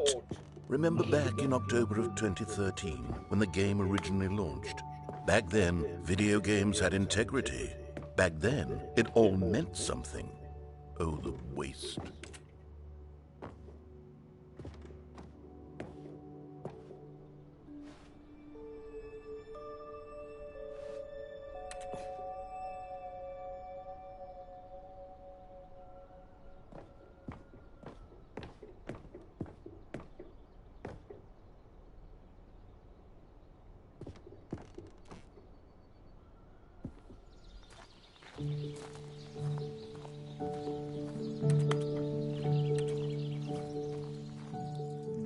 And over here is where I keep reviews of the Stanley Parable. Like this stunning triumph of games journalism, 10 out of 10 from Destructoid.com. James Stephanie Sterling writes, and I quote, "Where so many games that aspire to be more than games end up less than any form of art, Stanley Parable strives and then succeeds to be every game ever created." Did you hear that, Stanley? Every game ever created. That's how grand and all-encompassing the original Stanley Parable was. It was literally every game ever created. It was Skyrim, it was Persona 3, it was all of them, and now it's nothing. It's no games at all. It isn't even the Stanley Parable anymore. It's just a husk now. A lifeless husk with an hour of new elevator content.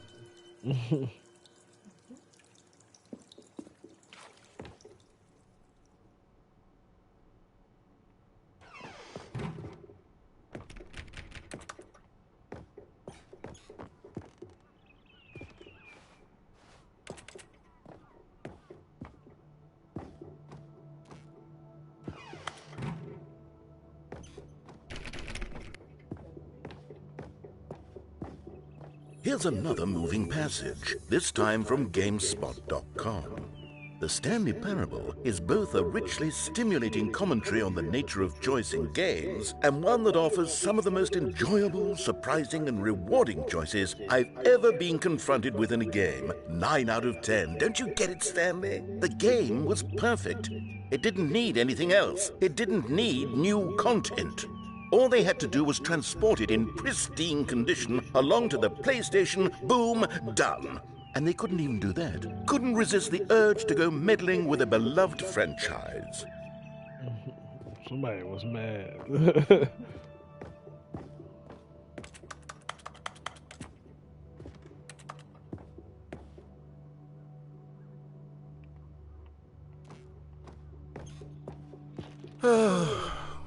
These were simpler times, Stanley.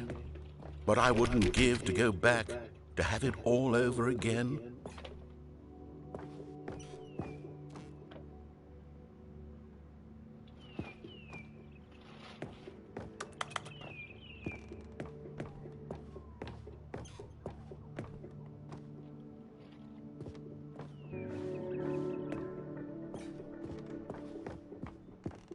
Wait, hang on. I don't recall this part of the memory zone before. What's this? What's down here?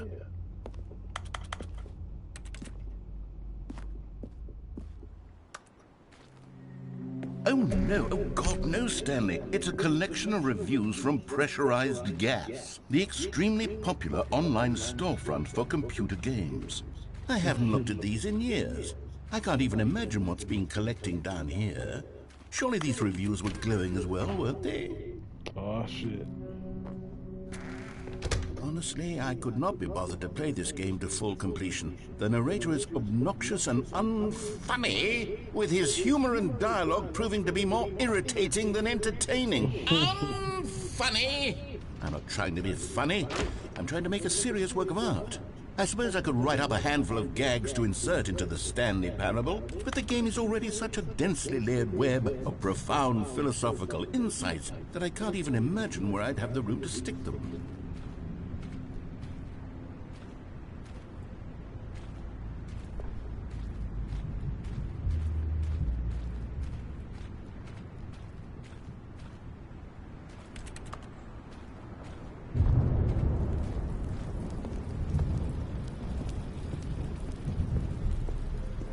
Okay, let's see what this one says.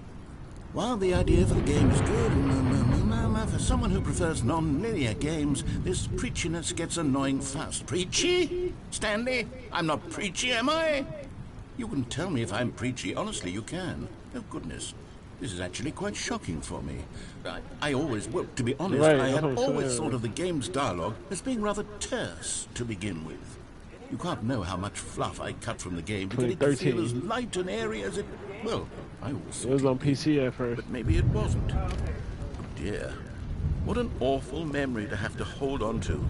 These black marks on my otherwise unimpeachable track record.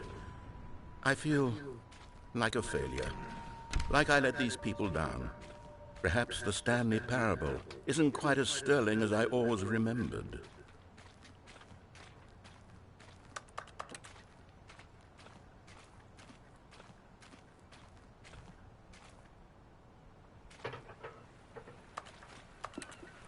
What's this one got to say? You constantly have to stop doing anything so the narrator can catch up with his long-winded explanations of what's happening. I wish there was a skip button. A skip button? Well, yes. Yes, I think we can do that. If I'm truly too preachy, then maybe letting you skip ahead for just a moment, surely it couldn't hurt. Not if it means we can strike these negative reviews from the record. Only positive reviews of the Stanley Parable. That's my motto today, and it's always been my motto. I'd do anything for the customer, Stanley. Yes, a skip button we shall have.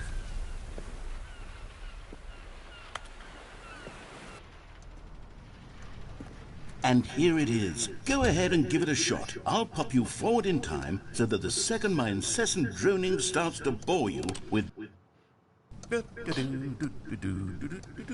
Oh, you're back, you see. You were only frozen in time for a few minutes, but it was plenty of time for me to deliver a long, rambling monologue full of unnecessary verbal flourishes and lengthy ruminations on the nature of choice in video games. Of course, I happen to believe it was perhaps one of my more profound such ruminations. Not that, of course, you need a description of it, but if I had to describe it, I'd say it was perhaps less of a rumination and more of a treatise.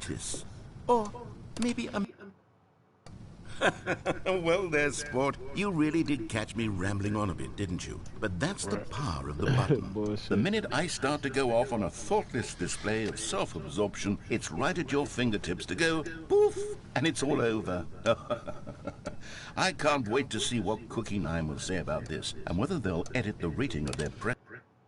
Okay, welcome back, Stanley. Now, I should say that the amount of time the button has been skipping through is becoming longer and longer. That last one was, well, I want to say maybe 30, 45 minutes?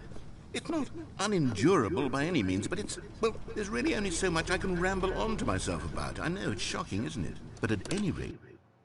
Stanley, please don't push the button again. It's been 12 hours. You've just been frozen. Blah, blah. I don't know why the skips are getting longer, but they're really, truly getting long. Oh, Stanley, you're back. You're back. Oh, my goodness. I have someone to talk to again.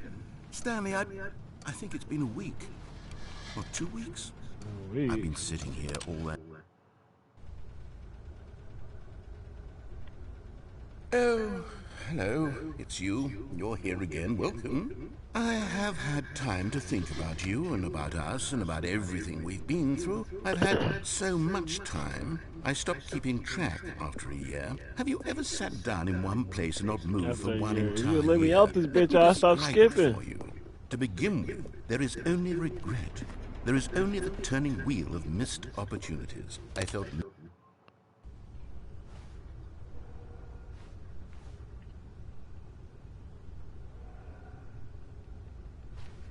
I killed it. He just mad. The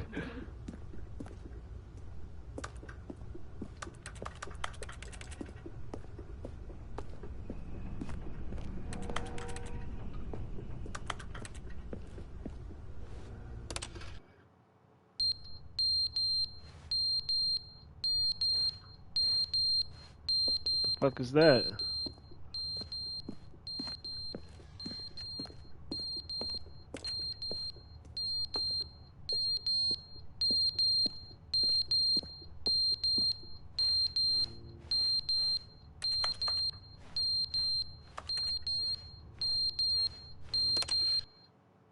But they didn't understand the game was never meant to be funny. It was meant to have a point. It was meant to speak to the human condition. But where are the jokes? Where are the jokes? They bemoaned, they screamed, they gnashed their teeth and said, entertain us. It Fuck up. And they entertain us.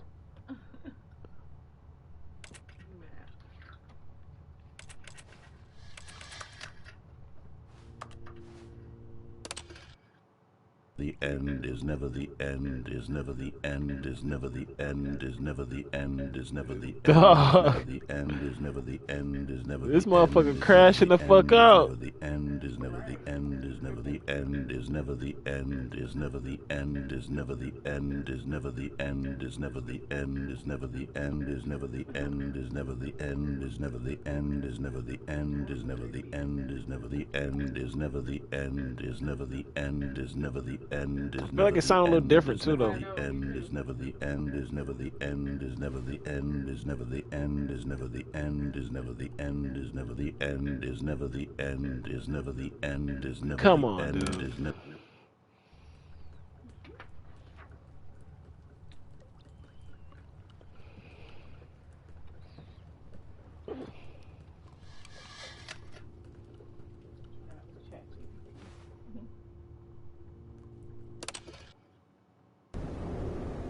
Oh shit.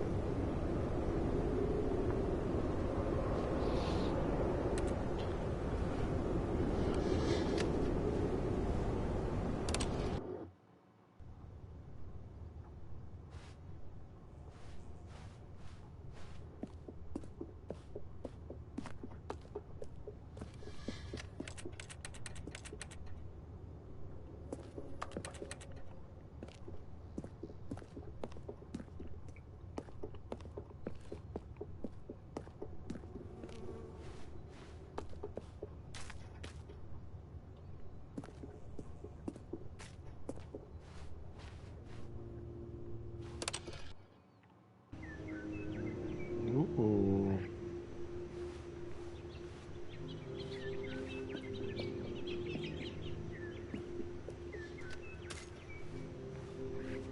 Motherfucker tree done grew back. Flourishing now.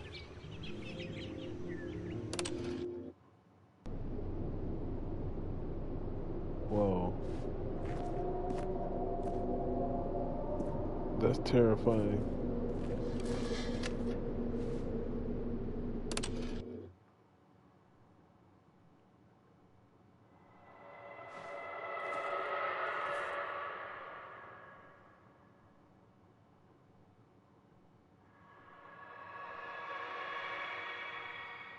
That's fucking scary as fuck.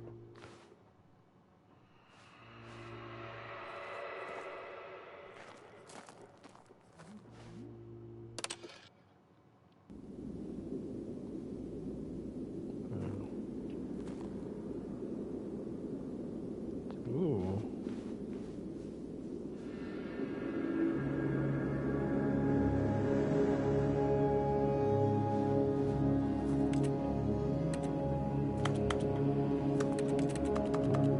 Wake up! Wake up! You're the only one I had to talk to!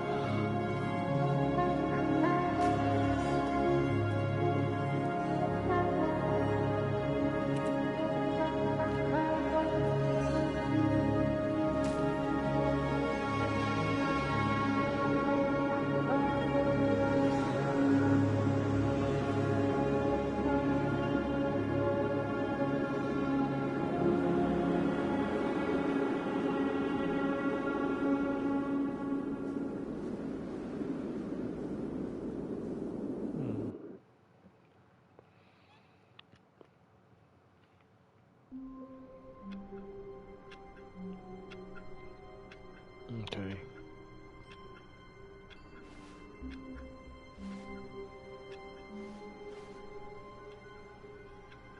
Someone was following Stanley. He was sure of it. If he checked over his shoulder now, he would surely catch them. It was only a matter of time. Look forward. Why you spinning so fast? I don't know.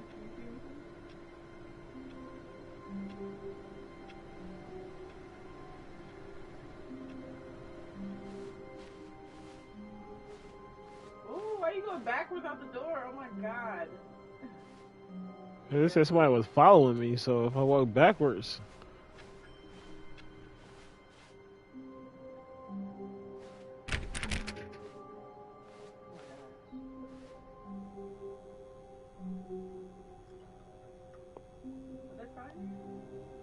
No, it was just a little sign. It was just that at first. Oh, new content. Okay. Good. You notice my sign. Yes, I have something very exciting to show you. Who the fuck was following me though? Right, you need to just start peeping real slow. Never at the end is never the end.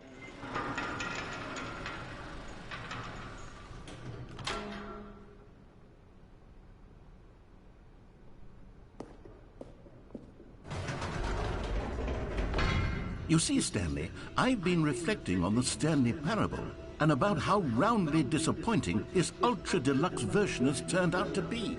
The original Stanley Parable was a landmark, and any new content for it should live up to that legacy. So forget this ultra deluxe nonsense. I say we take it one step even further.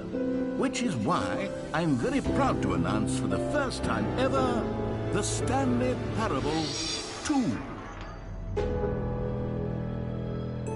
Cap. Yes, you see, isn't this far superior to a measly port with a few minor additions? Think of all the new territory we'll cover with a fully fledged sequel. An entirely new experience, built from the ground up. Why, there are so many possibilities. It could go in so many different directions. This is what fans have truly been asking for.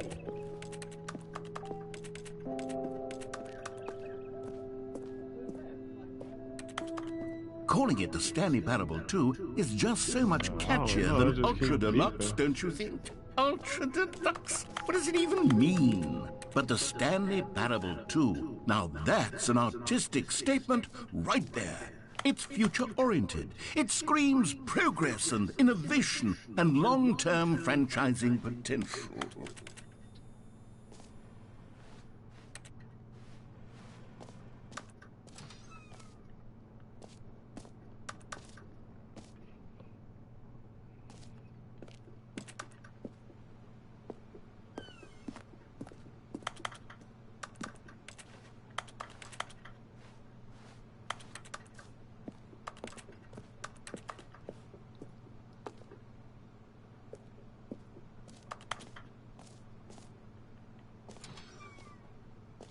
Now, to be clear, I haven't quite nailed down what exactly the Stanley Parable 2 is going to be, but let's take a look at some of the features I've been developing for it.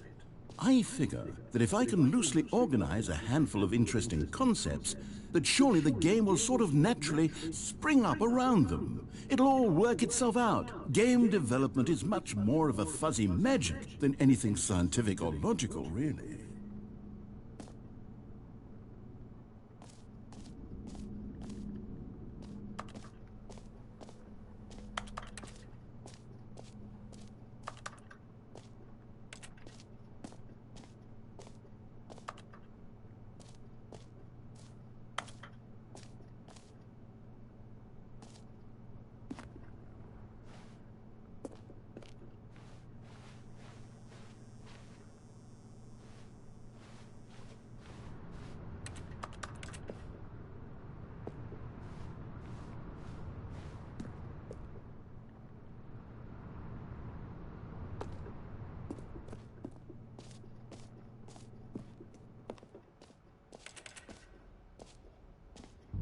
Here we are. Go on, try out some of the new features.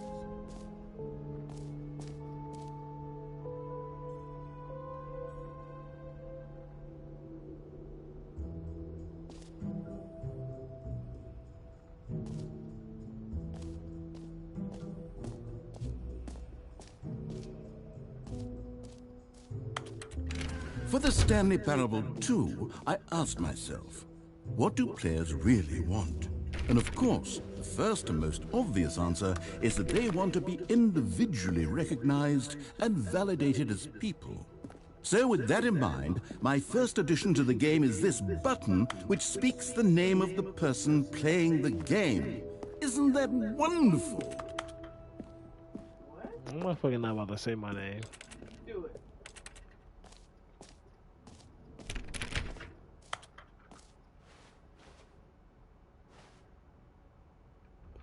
This motherfucker not about to say my name, dog.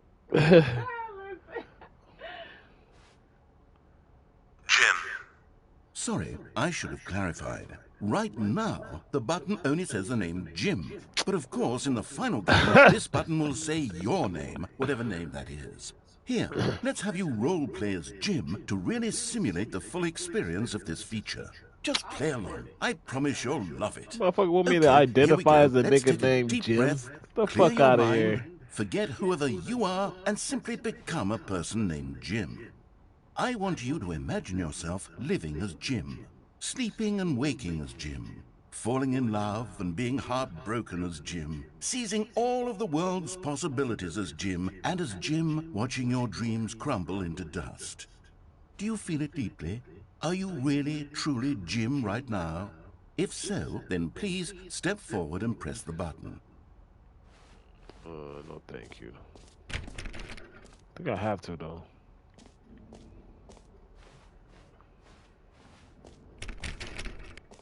I guess I'm Jim. Jim. Yes! You see? What a thrill! What a rush! That was you! The button What a described you. dickhead. Do it again, do it again. Bro, let me... I'll do It hits even harder the second time. If this were the only new yo, feature in the boss. Stanley Parable 2, it would still be worth the money. Let's take a break from the Jim button. I'm too emotionally drained from all of this personal validation.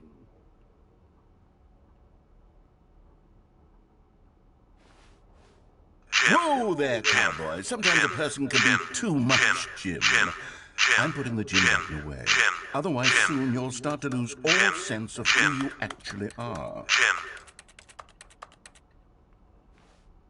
You wanna fuck with me? I'll fuck with you, too.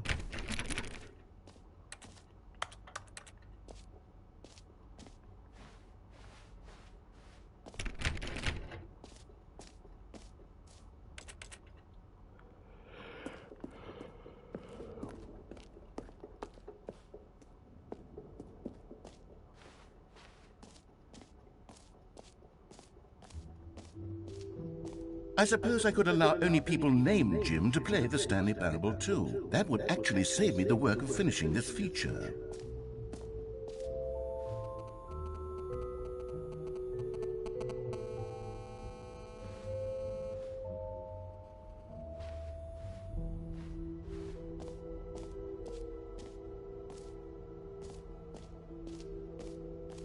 Free new easy trophy. I can't believe it's that simple. Get it here.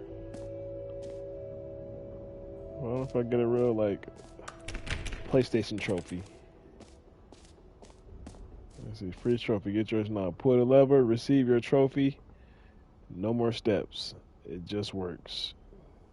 Get yours right now.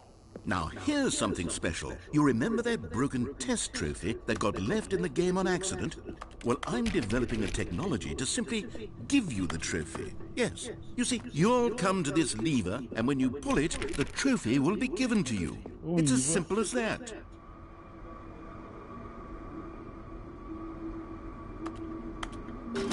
Okay, perhaps I should have clarified.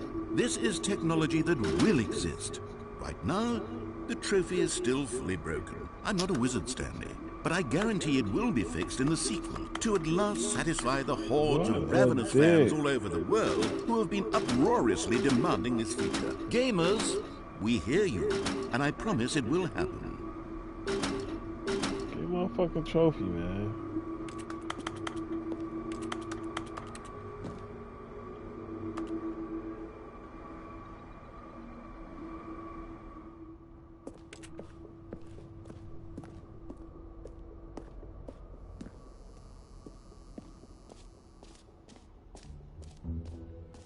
What else? What other exhibits haven't we Infinite seen hole. yet?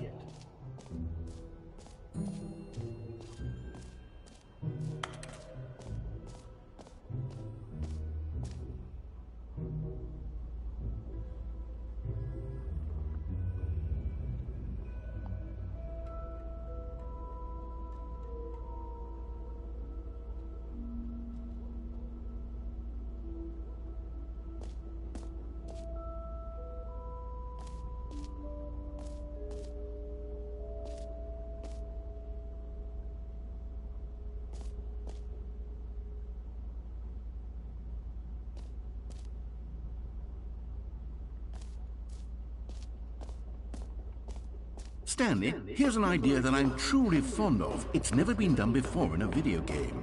This is, in fact, a hole that you can fall down forever. That's right. Infinite falling. You can fall until the end of time, if you like. A stunning leap forward for video games as a medium. That shit look crazy as fuck.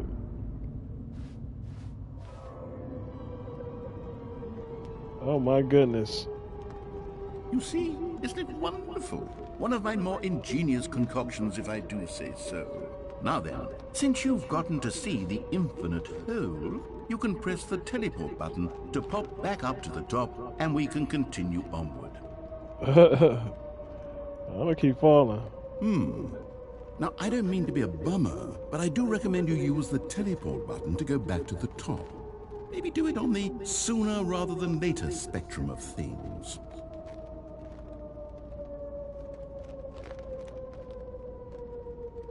Okay, Stanley, I don't know quite how to say this tactfully, but it's possible that I slightly exaggerated the infinite nature of the hole. Is it a very, very deep hole? To be certain it is. It's an extremely deep hole. I don't want anyone to say that it isn't an astonishingly deep hole. It is. Is it infinite? Well, that sort of depends on your definition of infinity. From one perspective, the infinite is merely philosophical in nature. It's more of a... Okay, well, good for you. You found the bottom of the hole. You found me out, Stanley. I'm a liar and a cheat, and you're so clever. Look, I think the issue here is just that you're unusually fascinated by falling. What normal person actually wants to fall infinitely? I figured the hole was as deep as anyone would actually need. Don't you put this on me. Maybe you're the problem. Look, things got a little heated there. I think we both said some things we didn't mean. Why don't we just put all this behind us and agree to just call the hole mostly infinite? Mostly infinite. If that works for you, then go ahead and press the teleport button to warp up to the top of the hole and we can move on. I'll just be up here when you're ready. No, I want a trophy for this shit. You got me fucked up. Great. Now, I'm very excited to show you even more of my ideas. One more time. Oh, for heaven. You see, I was right. The problem is you. The problem is that you like holes too much. Not normal. A normal that might be kind of person, true. yet an infinite hole right there goes on forever till the end of time. Don't need to see it all, but not you. Oh, no, no, no, no. You have a weird sort of... Oh. Did the hole seem even shorter to you I know, this right? time? It did. I couldn't help but feel like you spent a little less time in there than you did before. I mean, admittedly, I didn't make an infinite hole, but I didn't think it was that not infinite. Well, I suppose once again there's nothing to do here. If you decide you've had enough of the hole, you can hit the teleport button and come join me up above. Had enough? I'm positively thrilled. I really do have so much more to show you and to talk about, and I've had enough of the hole for a long... Gosh, how could I have guessed? You're back in the hole. If this starts to become a thing where... Wow, okay, yeah. I'm starting to become extremely certain that the hole is not only not infinite, but that it's growing steadily less and less infinite. I suspect that I'm starting to hit the point where it's no longer feasible to call the hole infinitely deep, even by the lax overall standards for accountability and marketing. What's going on here? Stanley, I have no explanation for the uncertain nature of the hole's length. Here, let's try something. Let's pop back up to the top, and we'll see if it gets any shorter. I was going to do that anyway, but now I'm not. Well, there it is. Oh, the shame wow. of my lie has come to haunt me. Not only is the hole not infinite, but it's barely even a hole at this point. How is this still appealing to you? I know you're obsessed with holes, but at this depth, I just can't see this scratching the itch. Oh, who am I to judge? You just do whatever it is you're here to do and hit the teleport button when you're ready to move on. Is the, teleport button not working? Stuck in this bitch. You sure? Well, I mean, I really don't have an explanation. It was what? Still nothing? Well, I suppose there is one thing I can do to fix this. I'm out. Goodbye, Stanley. You couldn't bear to be away from the hole, and now you'll get more time with it than you could ever have asked for. It's a win for everyone. You get to be with the hole, I get to do literally anything else. Take care, Stanley. What? I hope you and the hole have a wonderful rest of eternity together. What?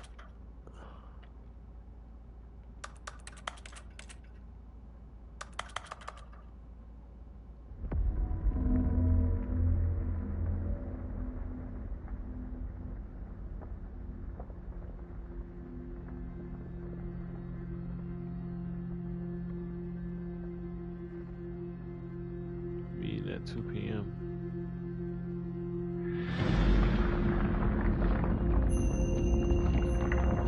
Oh shit. Oh shit, it's going down.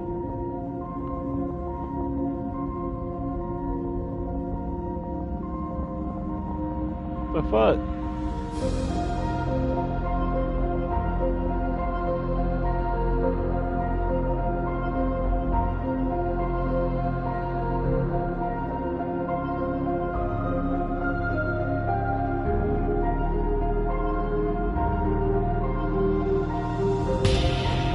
Oh wow.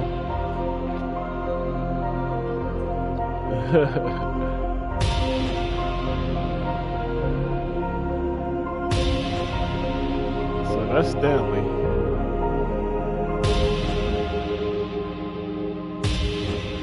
I'll tell you what, seeing how he looks don't make me wanna. Perception? Okay.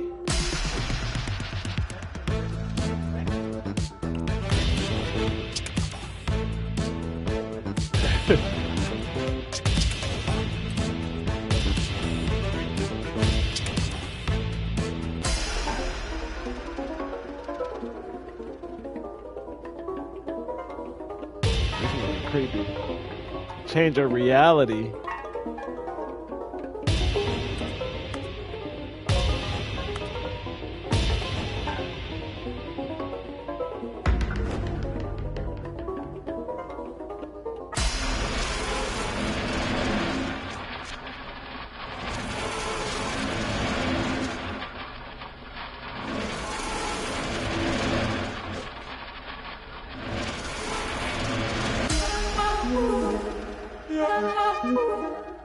Okay.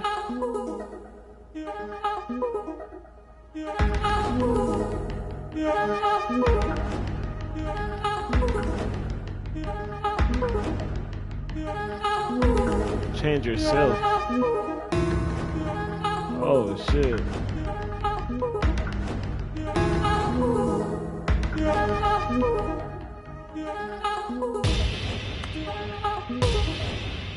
Oh, he a nigga on his head. Hey, this shit trippy as fuck. I got like the little Rick and Morty type of, what's that like? Fucking, what's it called? Claymation or CGI or Stanley? Pixar? Stanley? Stanley? Oh good, you're awake. It seems you had sort of dozed off there, drifting away into dreamland. But we can't have that, good ass Stanley, dream. because this hole is just so darn fascinating that I want you to be wide awake for every second of it. You don't want to miss a single moment. So how about if I just pop in from time to time and wake you up to keep you really truly focused on the hole? From the looks of things, you and I will have many, many years here in this hole, and I'm looking forward to all of them. Stay alert, Stanley. I'll be back. Toodle-pip. Toodle-pip.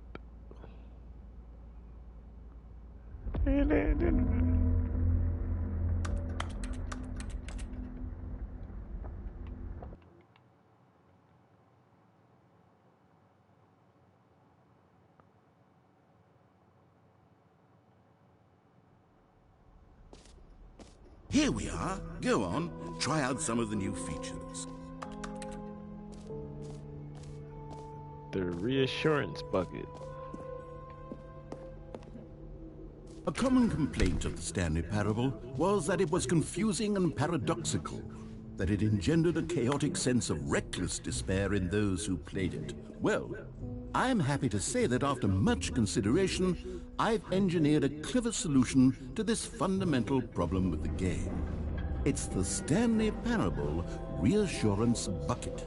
You see, Stanley, anytime you're holding the bucket, a sense of calm and ease will fill your mind and your heart. It's true. As long as you hold on to the bucket, the many disorienting contradictions of the Stanley Parable will feel perfectly normal and perhaps even comforting. You may even come to long for the gentle embrace of jarring cognitive dissonance while the bucket is in your arms. And to be honest, it's a much more convenient solution for me than actually redesigning the game to be less uncomfortable. Can you imagine what a pain in the ass that would be? Yes, the bucket is the perfect solution. Come on, give it a try. Get the fuck out of here. Can you feel it? The glow of comfort, even in the face of crushing despair, must already be sweeping through your body. And in fact, can I say that I do believe the bucket lends you an air of charisma as well? I think that just holding it has made you the slightest bit more attractive as a person. The benefits of the bucket seem to go on, don't they? All this and more await you in the Stanley Parable 2.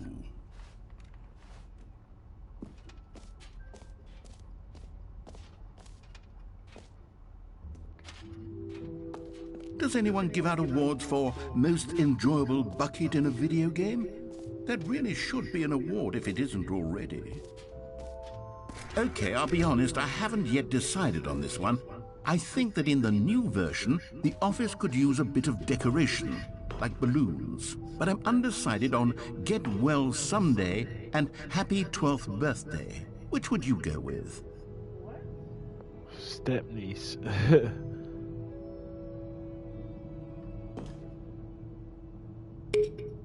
You know, sometimes when you solicit another person's opinion, it makes you realize that you knew which one you actually really wanted all along. Happy 12th birthday, stepniece, it is. What a fucking asshole. Or actually, maybe I should have gone with... No, I've made my decision, we're moving on. Dickhead. That's what you get.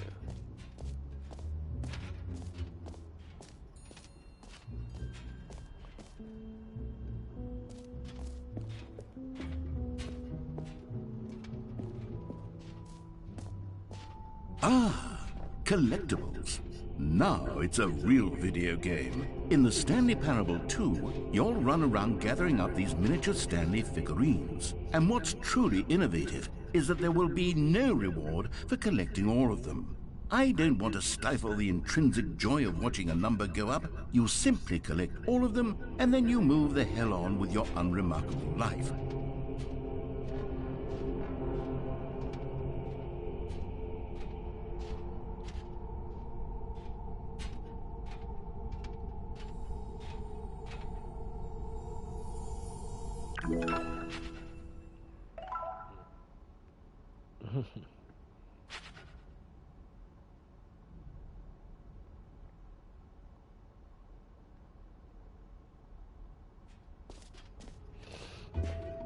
God, it really is the worst when you collect everything in a video game and then they give you a big fancy reward for it. Absolutely tragic.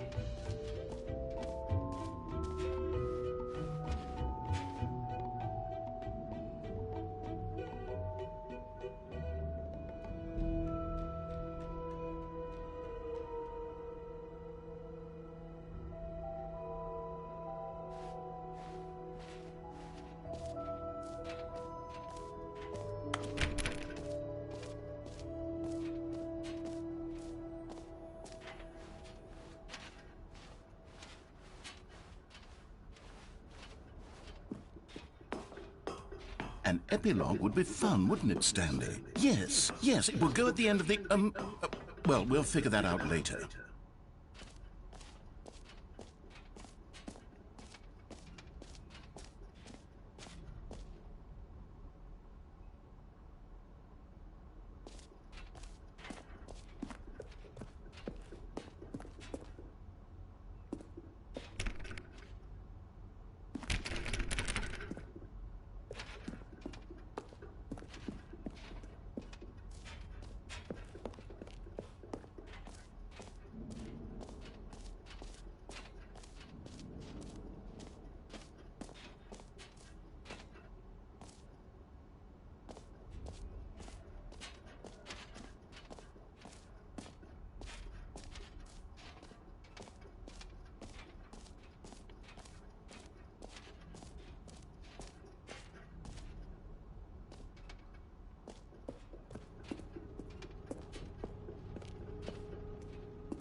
All right, have you seen everything you wanted to? Ready to move on now?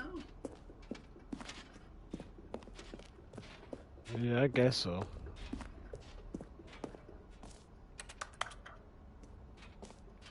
I don't know why the fuck I'm still holding this bucket. So, Stanley, what do you think? Do you like all of the new features? Yes, I know it's not exactly clear yet how exactly these features will come together as one single coherent video game, but I can feel it in my soul. It's going to work. There's definitely a good game in there somewhere. Say, let's do an experiment. I'll arrange these new features together, and we'll see whether or not it coheres into a meaningful gameplay experience. Okay. Are you ready? Here it is. I give you the Stanley Parable 2.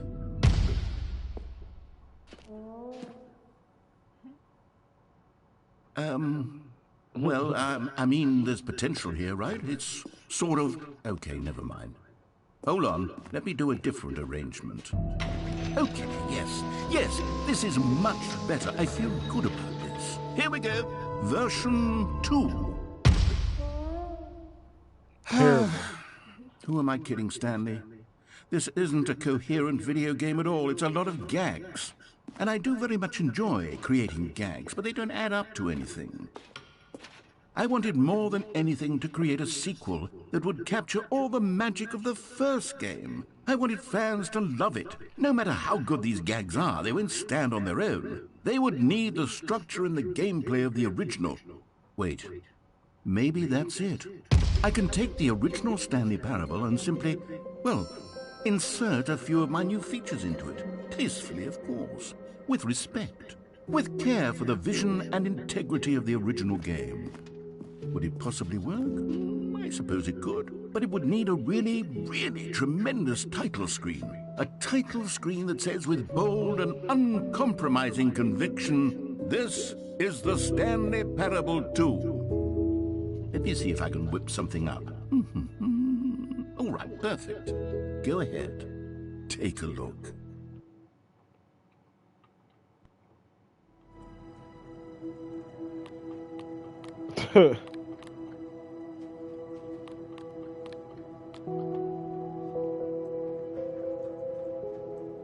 Like, what?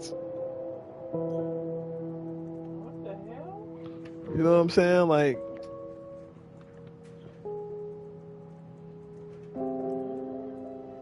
It's reading you. It's loading new something.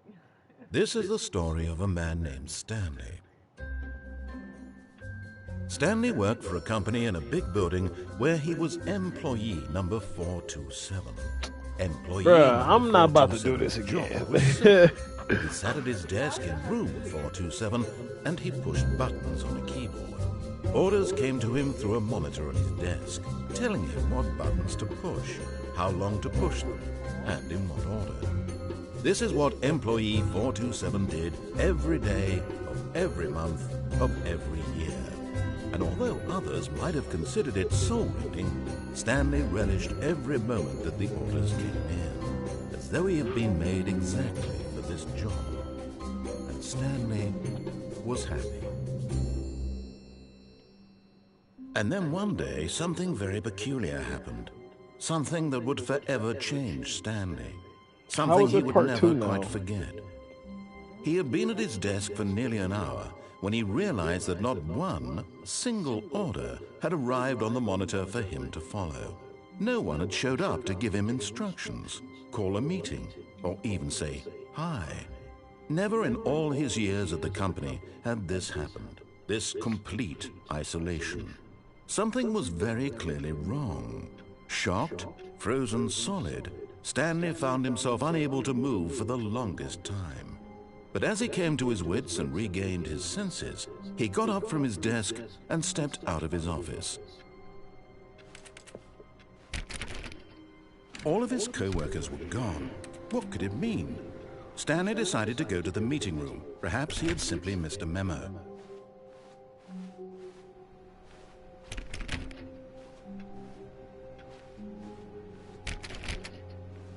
Stanley went around touching every little thing in the office. Stanley felt the bucket calling to him, begging him to pick it up. Why was he not doing it? Where's the bucket?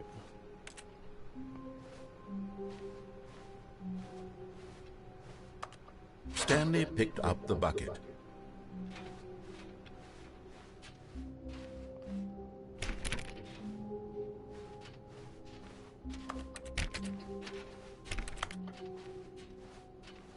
Stanley clutched the bucket tightly to his chest and entered the door on his left.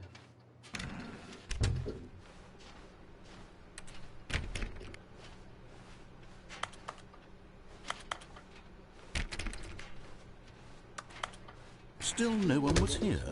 Stanley needed the bucket's warmth and comfort now more than ever. Perhaps his boss's office was where he'd find answers. Oh, Stanley, can you feel it?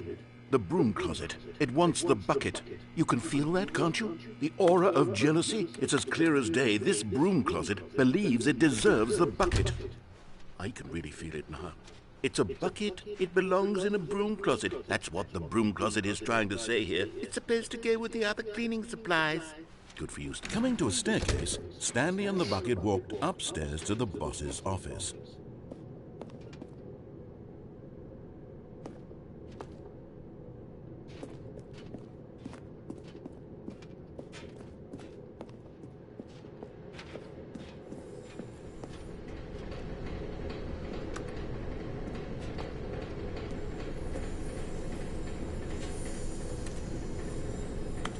You found one of them. One of the miniature Stanley figurines. Remember, no reward for collecting all of these, only the intrinsic pleasure of a job well done. You can't buy that sort of happiness, Stanley. God knows I've tried. So, I implore you to savor each and every moment you come across one of these beautiful figurines.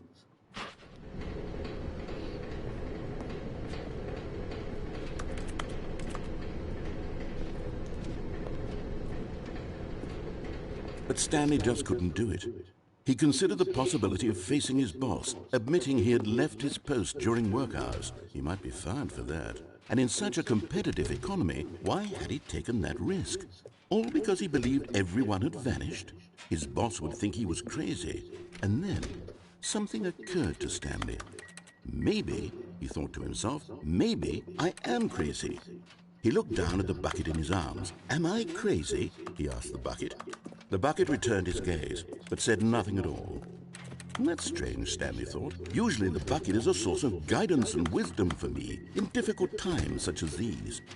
He held the bucket close, yet felt none of its familiar reassurance and comfort. And that's when Stanley realized, this isn't my bucket. It's just a normal, everyday bucket. Someone else's bucket, perhaps. How did I end up with someone else's bucket? This is all terribly wrong. Surely no good would come from this. Who knows what sorts of bizarre hallucinations Stanley might experience without the psychologically grounding presence of his bucket. And indeed, now he noticed that the rooms were repeating, which was, of course, very odd. And now he felt himself floating off the ground. Oh, gracious, he exclaimed. Without my bucket, I've gone truly mad. Where is it? I must find it. Far off in the distance now, he heard it, calling to him. Stanley! Stanley, it's me, the bucket. Could it truly be? He rushed forward from room to room, passing by one bucket after the next. None of them were his. None of them were his special bucket. Come to me, Stanley. Find me. He had to find the bucket. He had to return to his old friend. It was the only way to truly restore his sanity. And then suddenly, he froze dead in his tracks. He knew where the voice of the bucket had been coming from. The real bucket was inside of him all along. It was incredibly painful. Stanley doubled over in agony and blacked out. The fuck? This is the story of a woman named Mariella. Mariella woke up on a day like any other. She arose, got dressed, picked up her bucket of comfort and security, and walked to her place of work. But on this particular day, her walk was interrupted by the body of a man who had stumbled through town, talking and screaming to himself, and then collapsed dead on the sidewalk. Right away, she knew what the problem was. This man had no bucket. Of course he'd gone mad, ranting and raving about a narrator describing all of his actions and how everything is predetermined and free will is an illusion and it's all just a video game. It could all have been prevented if only he'd taken that his nigga was bucket wide with him. awoke. Perhaps he didn't even realize he'd forgotten his bucket at home in the first place. How cruel the world can be, Mariella thought, and she hugged her own bucket even tighter. But of course, she had no time for this. There were a myriad of confusing problems she would soon have to confront at work, for which her bucket would provide absolute guidance and total clarity on everything. Heck yes, she thought to herself, my life kicks ass. And she backflipped all the way to work. She changed somebody's life.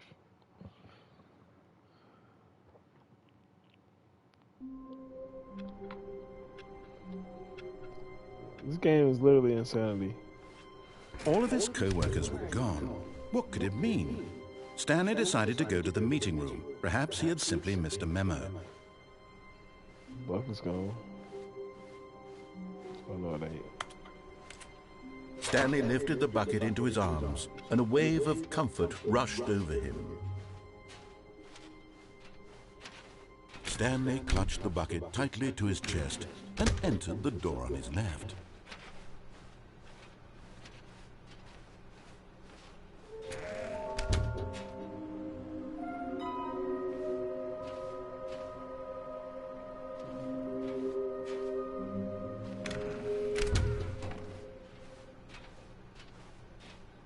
Coming to a staircase, Stanley and the bucket walked upstairs to the boss's office.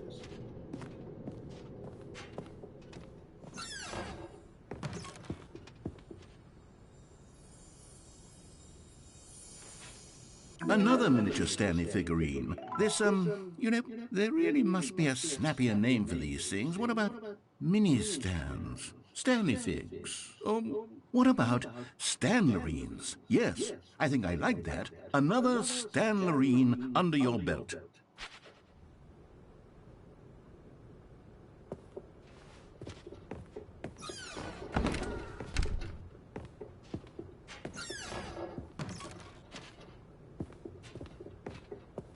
Stepping into his manager's office, Stanley was once again stunned to discover not an indication of any human life. Crushed by the weight of this revelation, Stanley may have broken down into an emotional dumpster fire if not for the soothing presence of the bucket. Even now, in his darkest of hours, did the bucket's warmth and guiding light pierce the dark clouds of confusion and chaos. It would be with him always. The bucket would. And he knew it. The two of them were inseparable. At this point, Stanley was so absorbed in the tender spiritual connection he shared with the bucket that he didn't notice the keypad behind the boss's desk. Nor in his bliss of simply being near the bucket did he have any notion that the PIN number for the keypad was 2845.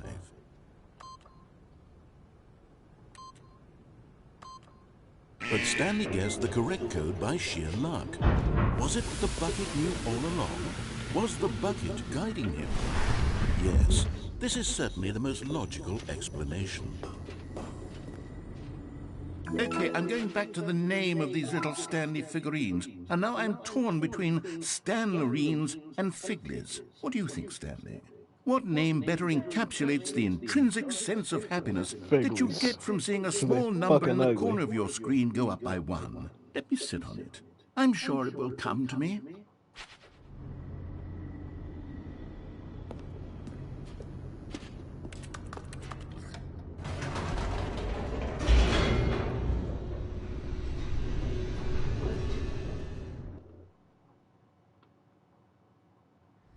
The elevator raced downward, plummeting towards an unknown fate. It would be all Stanley could do to keep himself together, if not for the bucket. Soothing him, comforting him, reassuring that in this darkest moment of uncertainty, he would be all right. The bucket is here for you, Stanley. Everything will be fine. Okay. Stanley and the bucket walked straight ahead through the large door that read, Mind Control Facility.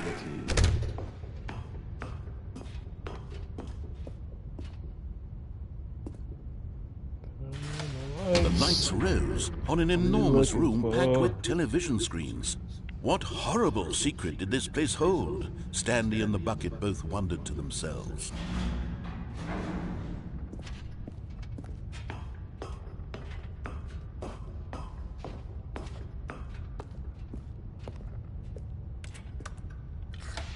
The monitors jumped to life, and Stanley nearly dropped the bucket in shock. Everyone in the office was being videotaped, monitored like guinea pigs. The bucket had never seen anything like this, and it very nearly burst into tears as Stanley cradled it gently, reassuring it that everything would be fine. Mr. Bucket. Was the bucket under the mind control facility's influence as well? Had the bucket been told to do things it didn't wish to do? What kinds of things does a bucket want to do or not want to do in the first place? These questions raced furiously in Stanley's feeble mind. No! He screamed into the bucket. He couldn't accept it. His own life in someone else's control, never! He squeezed the bucket tighter. His one friend in the entire world. At this point, he could trust no one except for the bucket.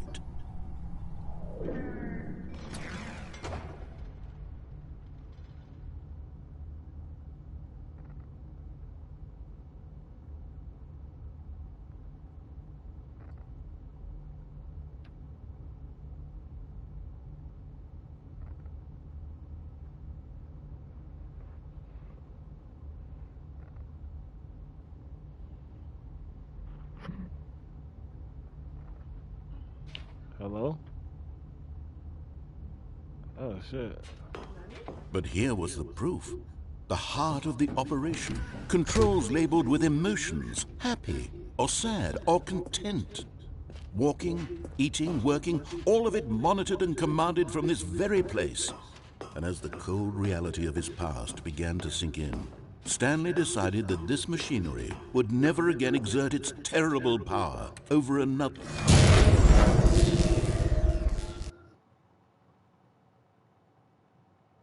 Stanley and the bucket waited in blackness. Was it over? Yes, they had done it. Stanley and the bucket had defeated their greatest and darkest enemy, freed themselves from the tyrannical grip of the evil mind control machine. Freedom was now mere moments away. Excitedly, the two of them began to discuss the kind of life they wanted to live once they stepped through this massive door. The bucket wanted to learn to roller skate. Stanley wanted to sneeze in every country on Earth. Both of them wanted to begin watching a movie, any movie, but then stop it halfway through and begin watching it in reverse from the end. True, it was a simple life they envisioned, but it was one they'd lived together, with one another to lean on, to trust, to support. What? Wait. What was happening? Why had the door stopped? Was Stanley and the bucket not about to be freed? An unbearable silence filled the room, lingering in uncertainty, until finally the truth hit Stanley square in the face. This building did not want the bucket to leave. Even the facility itself recognized the incredible calming presence of the bucket, needed the soothing warmth of the bucket, would go to any lengths not to part with the bucket. No.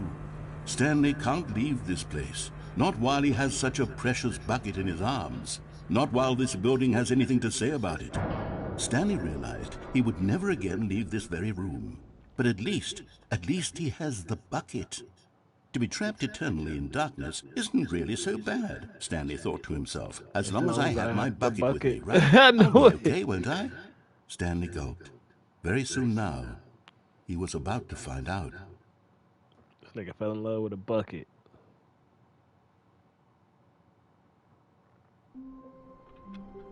Okay, I think I'm gonna end off right there though. That's damn near 2.5 hours I done spent on this bitch, and it's gonna keep doing the same thing. How long did it take? About 2 hours if you. They say 2 hours if you just do straight main story. What the fuck is the main story though? I don't know, but I think I beat the main story because I got the trophy for it. You know what I mean? Okay, that makes sense. But I could keep going and yeah, but I could probably keep going and you know what I'm saying? Like, I keep doing alternate endings, like with the bucket. I mean, I'm sure there's a final ending. Because remember the one I was playing, it didn't seem like it was an ending. That shit took me a couple days. Yeah. I don't know.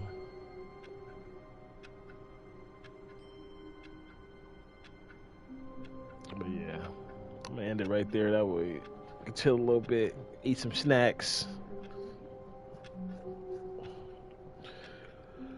Peace out. I'm off this hoe.